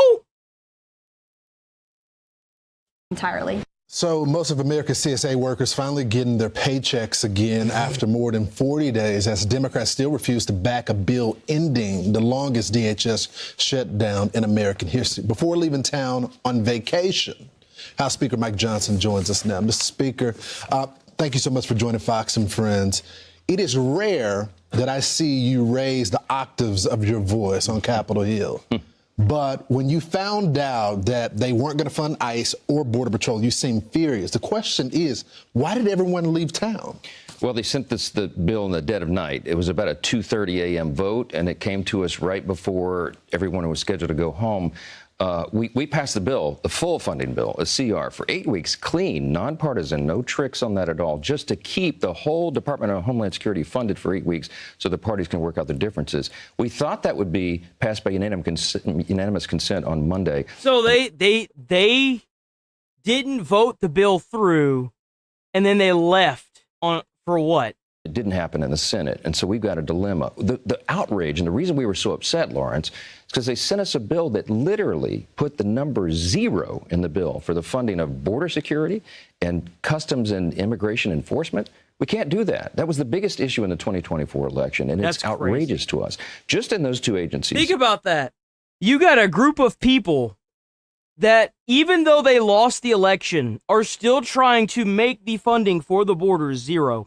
They're disregarding what the president of the United States got elected for, simply to keep the entire government hostage because they don't like that their voter base is being exported. This is crazy. This is crazy. You're talking about 98,000 hardworking Americans, self-sacrificing people who have to pay their mortgages and put food on the table. They wanted to 0 them out. We cannot be a part of that. So we're calling on everybody. Look, the House members are in their districts working right now.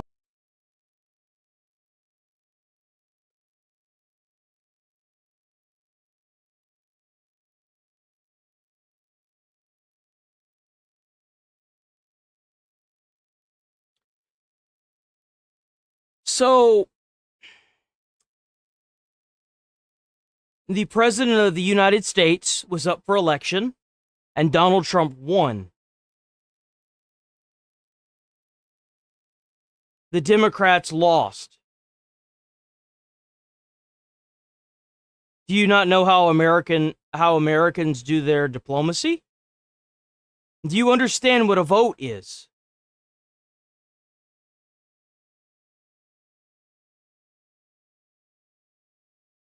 Oh, imagine being a banned idiot for being an idiot.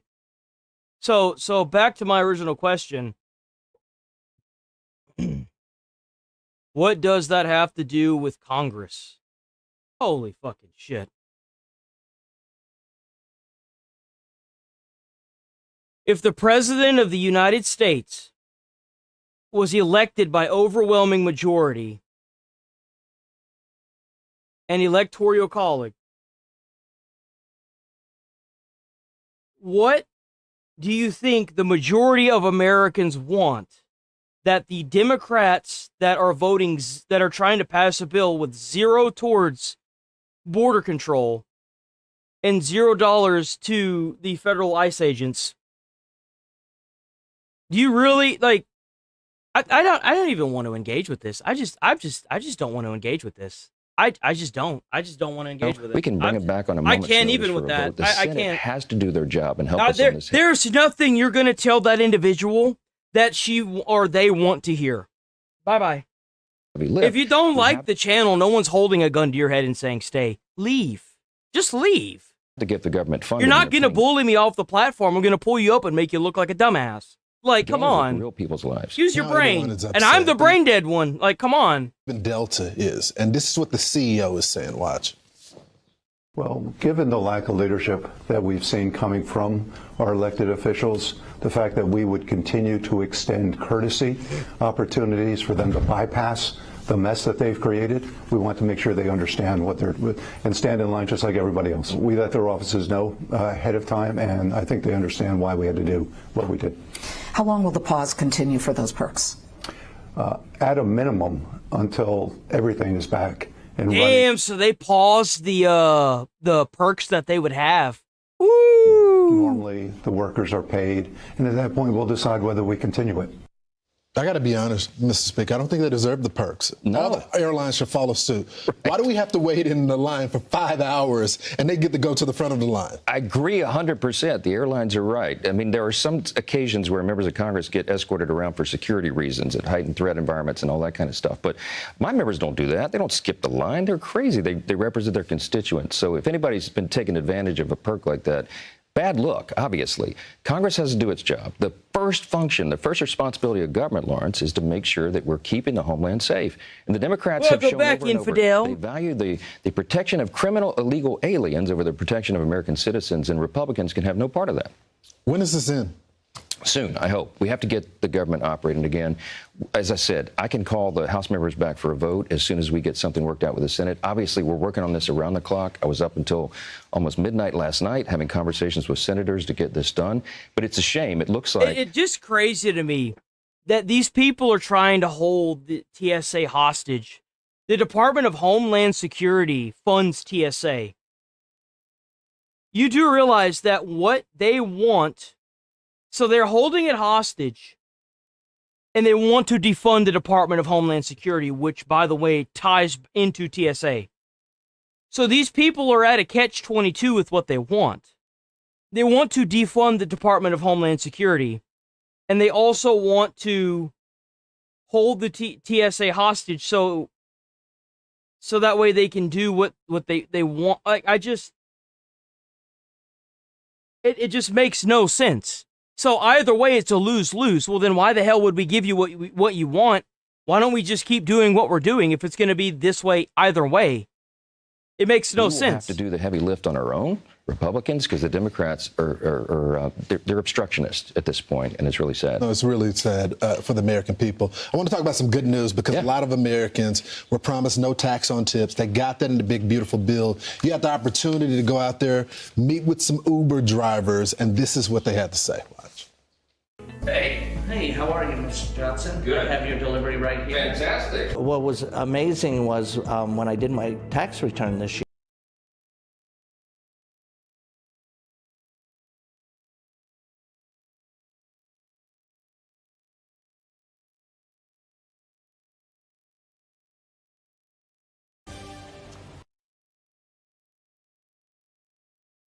All right, only 3 major party presidential nominees in American history have not been straight, white, Christian men. They were Barack Obama, Hillary Clinton, Kamala Harris.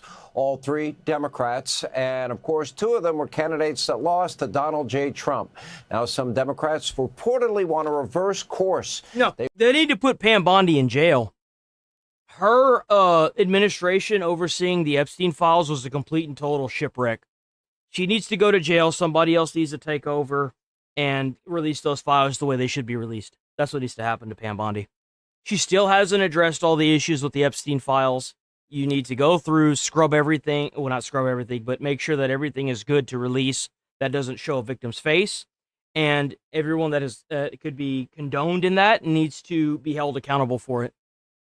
If you did something that you shouldn't have been doing in those Epstein files, you need to immediately be arrested.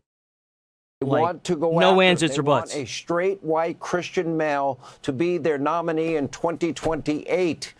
The only person that can give us fair reaction to this, ESPN's First Take podcast star, friend of the show, Stephen A. Smith. By the way, first of all, my first observation, wasn't Tim Wall's pick because he was going to relate to dudes and men and be the masculine candidate on the ticket? That's number one. And how much crap... I hope you're not attributing something like that to me. I certainly never said that. I can tell you that much. That's number one. Number two, I was on the record on this show. I don't care what color, race, or religion that person is.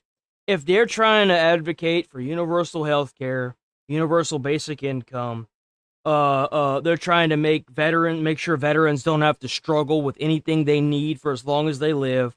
If they keep the borders down, shut down, and keep ICE agents heavily funded and make sure they don't defund the DHS, as far as I'm concerned, that's the bar. Any one of those, any number of those together, I'm all for. You, the selection should have been Josh Shapiro. She made a huge mistake by not picking the Pennsylvania governor as her running candidate. And number three, I'm very impressed. You usually don't wear white shirts. I'm proud of you. You're diversifying your wardrobe. You want universal basic income because what's taking all the jobs right now? Robots. AI. What you gonna do whenever that Amazon worker that used to be a person is now a robot, whether you like it or not? These jobs are coming to an end a lot faster than we thought. You've got self-checkouts in stores. There are some stores that are fast food chains that are completely automated with no people involved whatsoever. There are Amazon facilities that have no people in it whatsoever. AI is taking every artist's job right now. They are telling these artists that you will use this AI program, it's going to get you fired. And if you won't do it, we're going to hire somebody who will. And you're still going to get fired. Whether you like it or not, this whole mentality of get a job and make a living, that's coming to an end. These corporations will not keep your job on life support to maintain your living. It's going to happen. And there's not going to be a goddamn thing that the average Joe is going to do about it other than rally legislation together to make sure we're ready for that time. Way to go. About time. Wait a minute. I got the memo. You did this. What is it like to hang out with me? Promotion for me, and on it, you said I dressed terribly. So I figured you're on the show tonight. I might as well get all dressed. Music artists as well. They are. You know what the top artists are right now? AI. Same thing with YouTube. Yeah. You know why people are going to turn to AI to make music? I can spend 50 hours making a music video, or I can put a beat that I think might be good into an AI algorithm system, and it's gonna pump me out some beats that I could put online that are gonna get way more views than however long it took me to. It took me in 50 hours, in 5 minutes.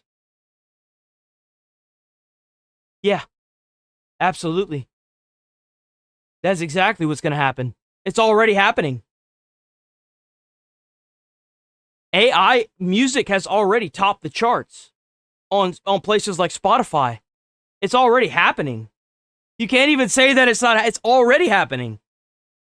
We had an epidemic there for a little bit where AI videos and AI shorts were topping charts on YouTube. It's already happening. Up for you. All right. When you were on my podcast, you said your choices for 2028. Exactly. That's why you want UBI. You want a universal basic income. And to an extent, you want free housing too. You do. Oh, well, I get an UBI. Yeah, but it's all going towards rent. How are you going to afford to eat? Whether we like it or not, this is our future. This whole mentality of you need a job to do this and that, that's going to die quick whenever there are no jobs. It's going to die. It's going to happen quick, Josh too. Shapiro, Westmore, one or two, doesn't matter which one, or your third choice over Kamala, over Newsom, over any other Democrat would be Marco Rubio. I need a follow-up. How much crap did you get for that? That went viral. I'm sure I got crap for it. I mean, a lot of people were coming after me for that. I don't give a damn. I feel what I feel. I say what I say. I mean what I mean.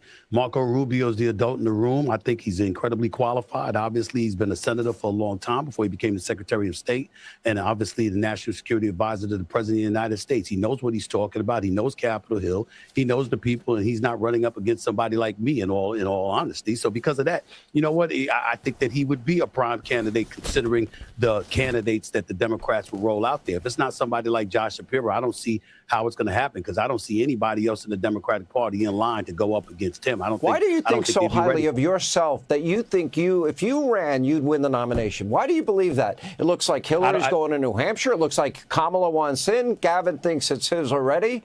What makes you think you'd win? First of all, I'm not qualified, not by a long shot. I'm speaking about it as an indictment against the Democratic Party, not to big up myself. The fact is it's leaderless, it's rudderless, and it has been that way for a very, very long time because of the things that happened with Joe Biden, because of the lies that were told to protect him and shield him and the Democratic Party from the kind of things that was going on during that administration. It came back to bite them, particularly with the election. We all know this to be true. And since that time, they've been up in flux. You know, the Democrats all over the place recognize the fact that there needs to be somebody capable of stepping up to be a leader. That person has been trying to be a Gavin Newsom, who's decided that governing something else needed to be just as much, if not more of a priority, and that's trolling Trump and trying to beat Trump in his own game. I don't believe that's going to work. A guy like Bashir out of Kentucky, could he resonate? That's a legitimate question mark right there. I think the person that could potentially resonate is Josh Shapiro, but he's got some things going up against it because, as you articulated and lamented on many, many occasions, you have an abundance of people out there that are engaging in anti-Semitism, whether it's with their rhetoric and simply that, or with their actions, or the combination of both. It is going to get worse, too. The more that these people keep getting imported into our country, the more, I hate to break it to you, but racism is definitely on a rise. And it's not even towards like a specific race, it's towards like a culture, culturalism. It's these people that are coming to America trying to effectively be a cancer in the country and take all the money and change the areas that they move to.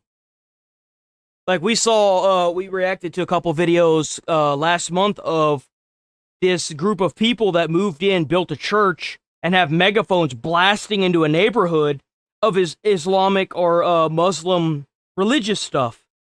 And they sent a news crew there talking about, and the individual people they were talking about how annoying it was because it would blast at like 1 and 2 in the morning. Like, what the fuck? That's annoying as shit.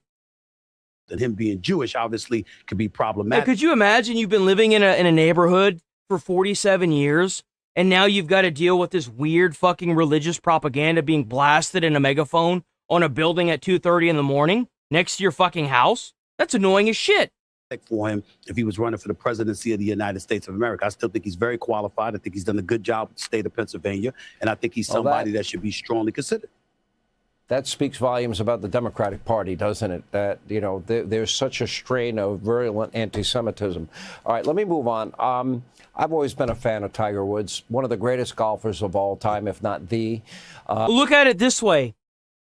Whenever they were breaking down the border and they were allowing all these people to come in, they didn't believe in humane, righteous or anything that has to do with immigration reform. You know what they did? They just let a bunch of people into our country to flood the country. They didn't seem to give two shits and one fuck whenever they were allowing that. And you know what's even crazier is that they set up systems that got people that were driving 18-wheelers, it got them in behind the wheel of 18-wheelers where they were killing people on the roadways. And then then you had all these murderers that kept killing people and then getting put in jail and then released back into the public. So at what point do you stop trying to play the same game they are? Because whenever you stop and realize that that game's rigged for you to fail, is whenever it's going to click for you. Well, they're illegal, so they can't get a license. Well, then why do I see a piece of paper that Tim Walz signed allowing anybody in the state of Minnesota to get a license? Why do I hear that all these truckers that are getting Americans killed are from California? You keep playing a game that's built for you to fail, you're going to fail. Don't play their game. Stoop to their level. Go lower. Hit them where it hurts. Added another entry to his long list of motor vehicle accidents last week. A lot of people asking a simple question. Why doesn't Tiger have a driver? By the way, I don't have a problem with the fact that Tiger, with all the injuries, and now they're trying to defund the Department of Homeland Security, and they're holding American jobs hostage. That's what they're doing right now as we speak. They want the Department of Homeland Security and Border Security to receive zero funding. You cannot play these people's games. They will systematically kill as many Americans as they can to suit their goal. You cannot do that. All the back operations and the accident that nearly, ended up with him not walking again. I have no doubt he has chronic pain issues. I agree. No, I agree with you. What we're doing right now is a Band-Aid. You know how you start holding people accountable? Like that Toyota plant that got shut down with all those illegals that were working in it? You go there, and you talk to everybody, including the chairman, and you make damn sure you completely debank these people. You check all their information, you take their cell phone, you check all their records. If they knew they hired an illegal, immediately charge them with human trafficking and put them in jail for the maximum sentence. Hold these companies 100% accountable. Medical issues that he has to deal with that requires strong medication. However, according to People magazine, shut down the border, mobilize the United States military, mobilize the National Guard, shelter in place every person in every city across the country, systematically go through, snatch up all the illegals and all the criminals, deport the illegals, debank them, and deport them, and take all these criminals and put them in jail like work camps. That's what we need to do. You do that, this entire country will be an absolute fucking paradise. He's a private person, doesn't want anyone knowing. The cost of housing would go down. The cost of food would go down because of supply and demand. You'd be able to go to a fucking water park or the airport and not have to wait in a line that stretches all the way back to Indiana. This place would be a fucking paradise. Where he is, what he's doing. Apparently, we would be able to have Medicaid, Medicare, Social Security, and welfare by the time you retire. Shit. Stay home rather than go out in public anyway. Okay, if he's going to go out, why doesn't he have a driver? That's the part that makes no sense to me. Well, it's also the part that's unforgivable. See, we can have compassion for him when you look at the fact that he's had. Yeah, but we won't have those things much longer. Whenever we're importing a race of people that aren't putting money back into the taxpayer system.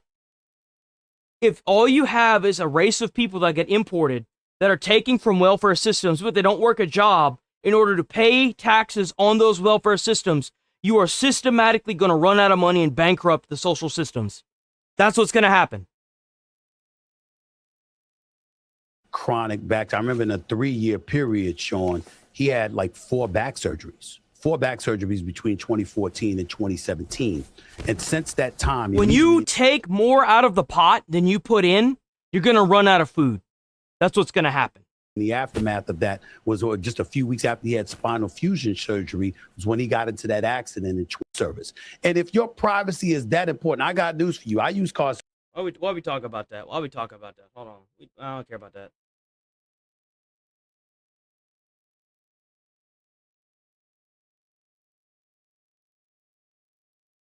Ooh, here we go. What's this? All right, we'll get you to this. More on the war. But if Iran is wise,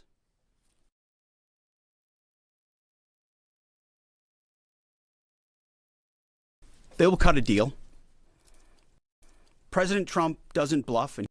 All right, we'll get you to this. More on the war. But if Iran is wise, they will cut a deal. President Trump doesn't bluff, and he does not back down. President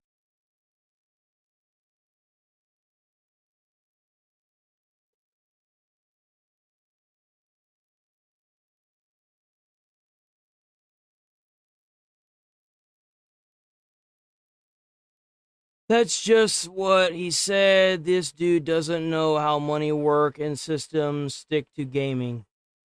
Well, how dumb do you have to be to not realize that if you don't pay Social Security and all you do is take Social Security and you do that a couple thousand repetitions, you're going to run out of money? I had some dumbass tell me a couple weeks ago, just print more money. And that's the reason why some countries that you need like $1 billion just to get a loaf of bread. Please don't tell me you're one of those people, right? And on.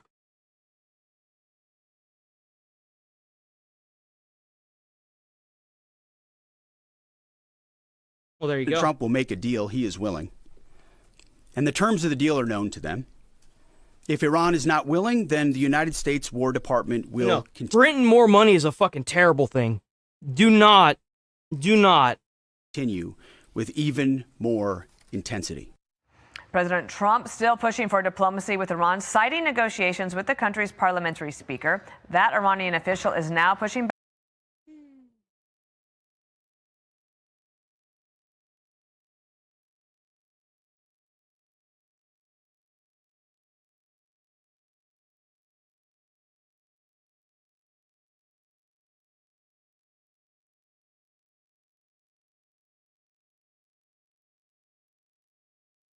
Back and denying. Brother, you ain't worth the pot to piss in or the wind to throw it out in. Bye-bye. Talks with the U.S. So joining us now is anchor of Special Report, Brett Baer, who might be able to give us a little bit more detail. Over to you, sir. Hey, Bill and Dana, good morning. I talked to President Trump late last night. He says these negotiations are continuing. They are starting. They are, he says there's progress being made, but they are plowing forward with their targets. He thinks Iran should make a deal. I had the Pakistani ambassador on last night on Special Report. They are trying to facilitate and host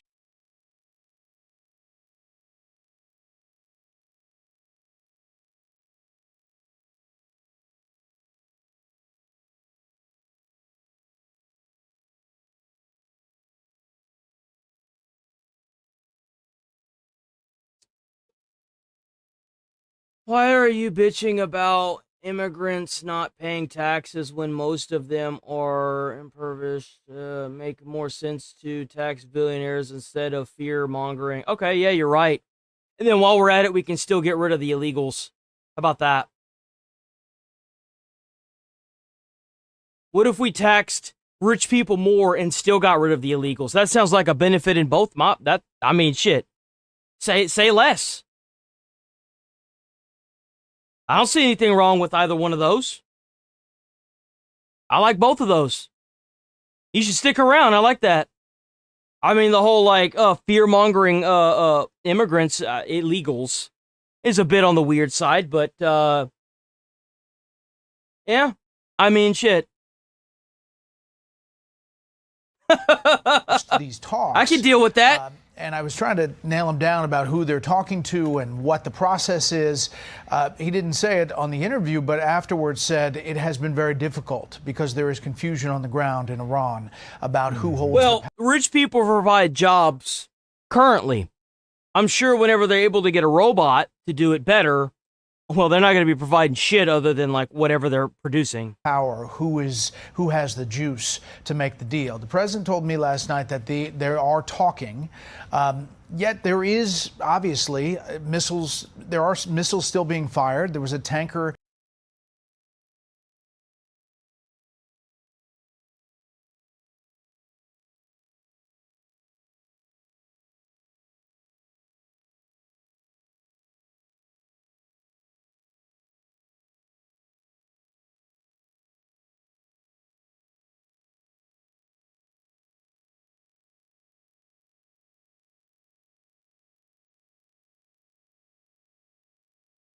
Attacked last night in the Strait of Hormuz. There is some frustration in the administration and from the president directly that other allies are not jumping in on this coalition to protect the strait. So I expect to see some developments on that front in coming days. But in the meantime, they're still going to take out targets and still going to try to talk. It was about 4 hours ago. He put out a truth, essentially said, learn how to fight. Talking to our partners in Europe, assuming. In the meantime, with regard to your conversation with the ambassador from Pakistan, it appeared after the Israelis took out the Hamas leadership in Gaza that they too had a very difficult time trying to communicate messages. I don't know what that does. I don't know what the flowers and the jewels does. I have no idea what that does on YouTube. I don't think that equates to money. I don't know what that is. I've seen that pop up a few times, and I have no idea what it does. If you're new here, sub to the channel. We're here every day, 8 a.m. to 11:30 a.m. The 20 million people like the stream. It helps out with the views. Trying to live in Gaza. And there's just a parallel situation now, Brett. I don't know which way that is resolved, by way of the State Department or otherwise, but I don't know if that came up in your conversation. Well, it did. And there is a communication issue on the ground, as you can imagine. The IRGC being taken out time and again by both Israeli and U.S. strikes. The command and control centers being taken out. All right, let me know what you find out. To communicate with different I don't know what it is. The Navy and the Air Force largely taken out. So the strategic strikes, and you look at all the people who have been taken out leadership-wise, you can imagine the shuffle to say, okay, who's now got the ball? Who is holding the baton to make the deal? And I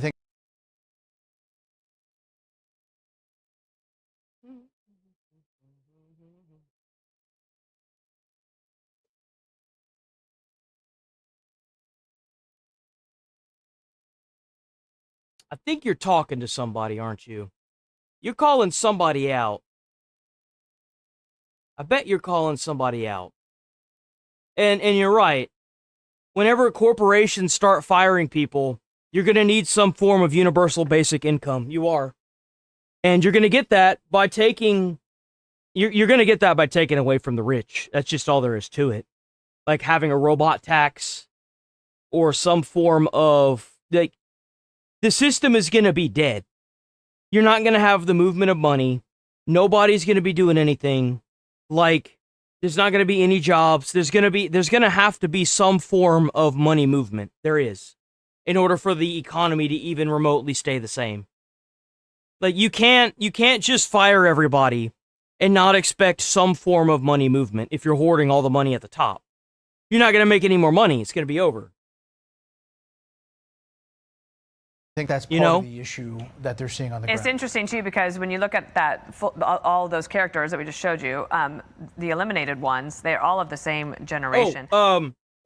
If you guys want to, and I say do this all the time, if you guys want to call somebody out in chat, that if y'all are new here and y'all don't know, if y'all want to call somebody out that's saying something weird or dumb, just use the @ and their username. Like you can even copy and paste their name and then ask them a question. I want y'all to do that. I love seeing that, because if we can poke as many holes as we can in these people's arguments, they run like roaches because it falls apart. Like Ask them questions. Don't call them names. That's my job. Just ask them questions. I want to play for you from Congressman Jim Himes. You'll see how quickly they either roach out and stop messaging, or they just try to attack you or me or some other form of anything other than the conversation. He believes see that it the for president yourself. is not telling the truth about talks. And it also helps me figure out who certain people are talking to. So there's that. Oh, I think he's flat out lying. Last Sunday when he was told, and by the way, we're in exactly the same position today, oil prices now $112 a barrel and, futures in the stock market down 2%. Last Sunday, he realized, oh my God, I've got a financial cataclysm on Monday. So he just made it up that they're in. If y'all want good commentary and the actual input to the subjects, go watch Asmongold. He's just trying to act edgy, but it's dull. I react to Asmongold. I haven't been able to lately. You know why? He's not posting political stuff right now. I don't know why. I always watch Asmongold on here. I always start in the morning with IGN on PlayStation gaming trailers. I move into Asmongold, and then I usually finish up with some nice Fox News and then a body cam footage of Midwest Safety. Y'all should go watch Asmongold. He's on Twitch every day from probably 12 to about 9 p.m. Y'all should. I absolutely recommend Asmongold. He's an absolute beast mode legend. And he's paving the way for Americans. Negotiations with the Iranians. You talked to the president. You were just talking about in the talk. Bro didn't realize he was preaching to the choir, I guess. I'm curious about Must be new. He might respond, how the president might respond to that, but also about the politics of how all of this is going. Yeah, well, first of all, the president insists it's happening. Steve Witkoff insists it's happening. Jared Kushner insists it's happening. I think you can say it's happening on some level. Whether the You don't believe successful people should subsidize for the poor. So, I hate to break it to you, but once you hit $100,000 a month, well, hold on, wait a minute. No. If you're hitting more than $10,000 a month, you're never going to spend that money. You're not. You know what's going to happen to that money? It's going to sit in a bank somewhere and do fuck all. That's what's going to happen to that money. You can get a decently sized house. You can get a nice car. You can afford most of your bills for $5,000, maybe $7,000, about $7,000 a month. When you start making so much money that you can't even spend it all, and you're paying like triple figures or seven figures in taxes, and you're not even touching that amount of wealth, maybe you should be paying more. Asmon says it all the time. He's like, I pay seven figures in taxes. He wants it to be more. But he doesn't want his tax money to go to stupid shit. Like sending money to Iran to subsidize their terrorism.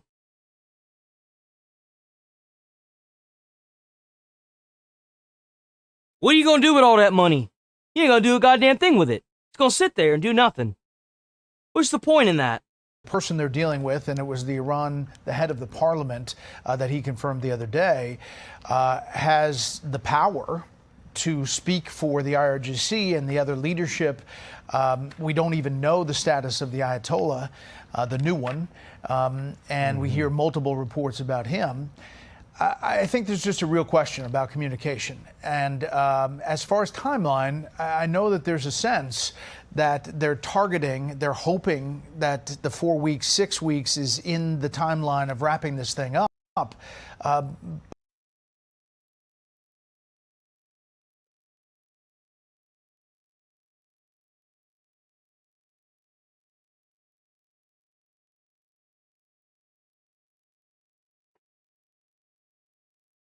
Oh man, battery pieces are skyrocketing since Trump bombed Iran. I don't care. Battery prices? Battery prices? Bro, what third world you from? Another Vietnam. I want to see ICE face the non-white population that is flexing their 2A rights. Sounding very socialist. Grown-ass men storming daycare centers. Oh, yeah, you a third worlder. What country you from? Where you from? You from, what shithole you from?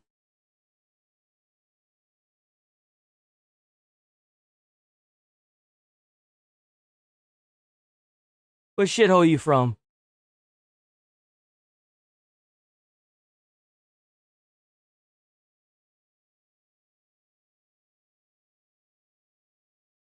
American troops, Kurds, Afghan. Oh, you've been here for a minute.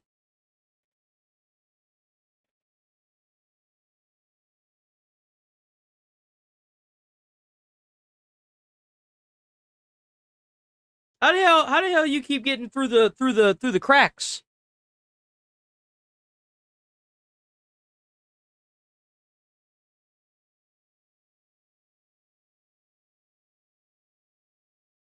Whatever.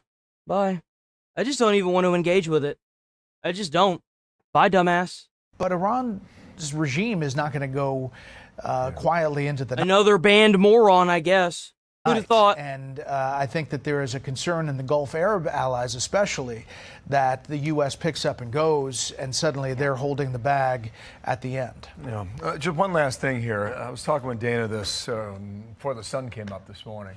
There was a note that went out by the RGC globally that they had taken out 200 U.S. service members in the Gulf states, and there's nothing to verify. Bro, we own that straight, man. Woo, we gonna be paying like nothing in gas, bro. Down at all to even suggest that they were close. Apparently, they said they hit an Israeli vessel. Just not true. At other times, they put out things that do turn out to be true. But when it comes to this question as the central command and leadership in Iran today, you wonder, and Pete Hegs has said in the last 24 hours that the fewest number of missiles have been launched from Iran since the start of the war 30 days ago. How many of these are taking a command? And how many of these are lone wolves? You know why people take me seriously?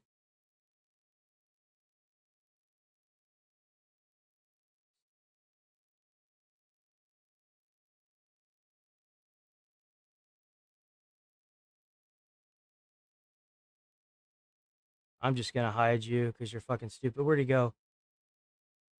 Believe people will take you seriously when you say, what shit hope you from? Yeah, what shithole are you from?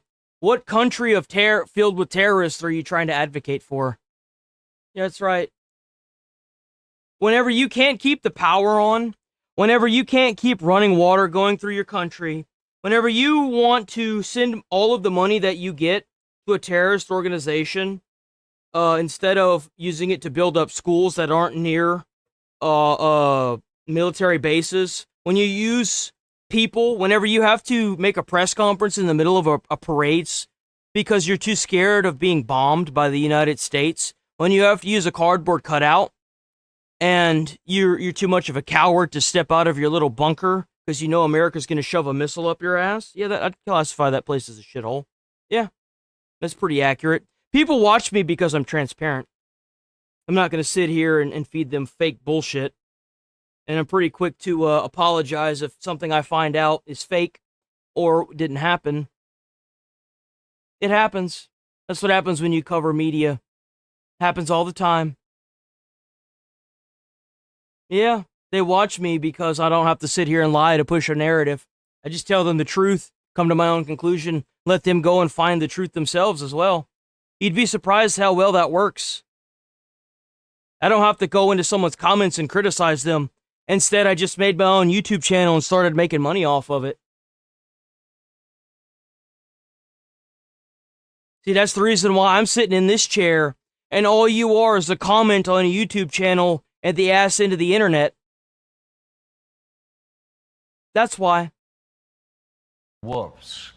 And I think it's a complicated thing to answer, Brett. I don't know what they would say in Washington about that. I agree. And I think that, listen, Iran has been planning for this for a long time. So there may have been processes that if this guy gets taken out, it goes down the chain and people step up. But there is confusion on the ground. We can report that 100%. And the question is, how much stuff do they have? How many missiles, cruise missiles, drones?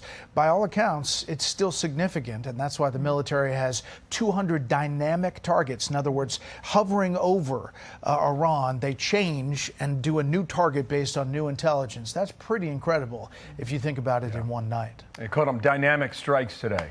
200 from last night alone. Well, they're pretty dynamic. You know what dynamic means? It means they flatten the earth.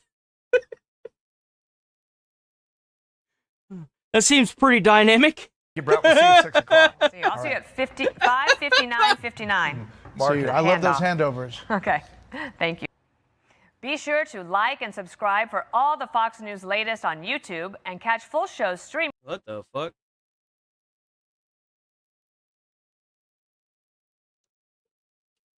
Most of that fraud and waste is already from rich corporations.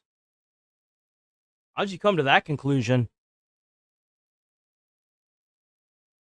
A pay cut because of some military operation or what the U.S. owns. You guys are making a lot of assumptions about income tax versus estate tax versus property tax. Blah, blah, blah. Written there.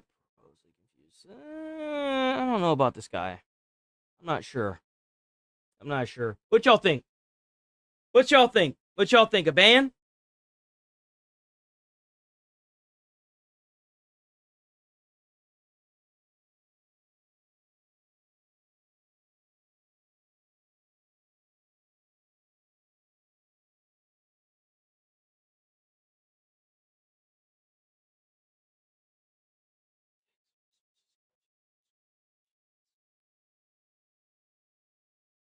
Well, you're wrong. Because a lot of our tax resources at current stance are going to daycares and hospice fraud that Nick Shirley's covering. And you know where those are going? To foreign countries. They followed the paper trail and lined up exactly where those planes were going. They know where the money's going. Why do you think people are in jail now? I think this person's not that bad. I don't know. Maybe we don't. I think he's on the right path. He's just a little astray. Well, I don't care if it's known. Do you have any facts? Like, that's kind of what determines a lot of stuff in court. If you're going around saying that large corporations are... For example, if Nick Shirley does a documentary on the fraud that's going on in Somalia, follows the paper trail, finds out that fraud that's going on in Minneapolis, follows the paper trail, finds the plane and the supervisor saying that all of it's being sent overseas, and he doesn't catch a defamation lawsuit from Tim Walz, and Tim Walz drops out of the election process, shouldn't that ring a bell? Shouldn't that be a massive red flag for every American? Not even going to try to sue Nick Shirley, put him into defamation. Not going to put him through the court process. Not even going to try a slap lawsuit. Just going to drop out of the election and call Nick Shirley a name. That doesn't seem like a problem. That's a big red flag that pops up on my radar whenever I see that. Same thing with Gavin Newsom. Same exact thing. Nick Shirley's this. Well, what about all this fraud that's going on in your state that's being allowed? Nick Shirley's this.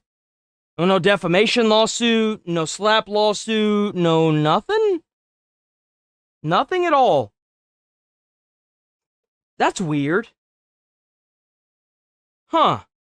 Does that mean that if you try to sue somebody for defamation and you have to release records, does that mean they're going to find something? It makes you wonder.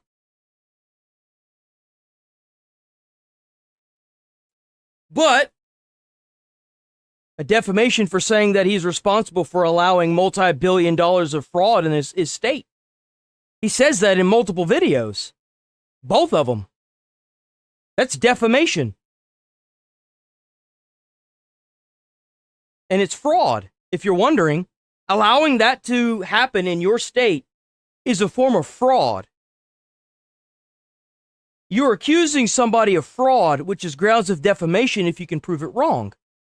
Why isn't Gavin Newsom or Tim Walz suing Nick Shirley for defamation?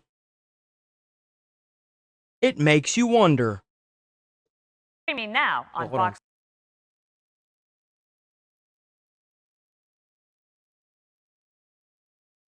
That's right. They can't take him to court because they know that if any of the records get leaked, they're going to find something they shouldn't. So they're going to try and disenfranchise you and tell you that you're dumb, you're this or you're that, so you can't trust what he's saying. That's where we're at. And that's a lot of the comments that get pulled up on this channel too. It's everywhere. They try to disenfranchise you or make you look stupid. But then when you call them out and you present them with even remotely any form of what human behavior looks like, or even a slight little tip of fact, they roach the fuck out. That's what they do. Why do you think Tim Walz is heading for the hills?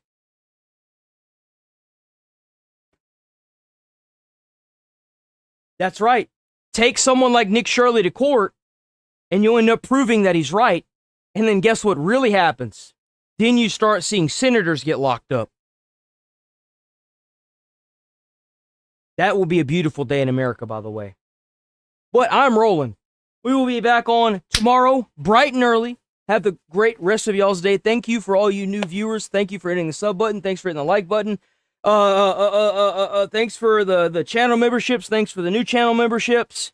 Check out the channel membership, though. I got those exclusive emotes. I put hard time effort into those exclusive emotes, man, for my gaming days. We'll be back on tomorrow bright and early. Thanks for all you new peeps. Stay safe out there. Hold on, wait a minute. I got to get my music going, man. I got to get the music going. What the fuck? Got to get the music going. Wait, what happened?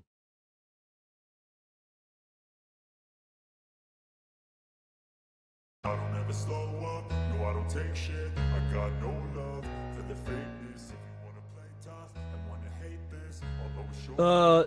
Stay safe out there. Don't go crazy. Stay away from... Damn it. Every time. Stay away from crazy people. We might end up making fun of you. That's what we do on here. Don't go caring on anybody. Lots of new stuff. I'm hoping that Trump doesn't cave to this bullshit. Try to put a smile on someone's face. You might change their whole day or their whole life. You never know. And I'll see you beautiful people tomorrow, boys. And ladies. Quite a bit of ladies in there, ladies. Y'all don't get enough love. Stay safe out there. Stay away from crazy people. It's infectious. Peace. Stay safe. Hilarious, you think you're with my time, you're delirious, mysterious, because you hide behind a fake exterior, inferior, you know I'll always be a bit superior, get off of me, this ain't no humble brag, I want you to hear words, you can say them back, I want you to feel free from the chains that last, and to believe in what you got, it was built to last, yeah. Now that I've been put through hell, I never got anyone's help, I had to do it all myself. I don't ever slow up, no I don't take shit, I got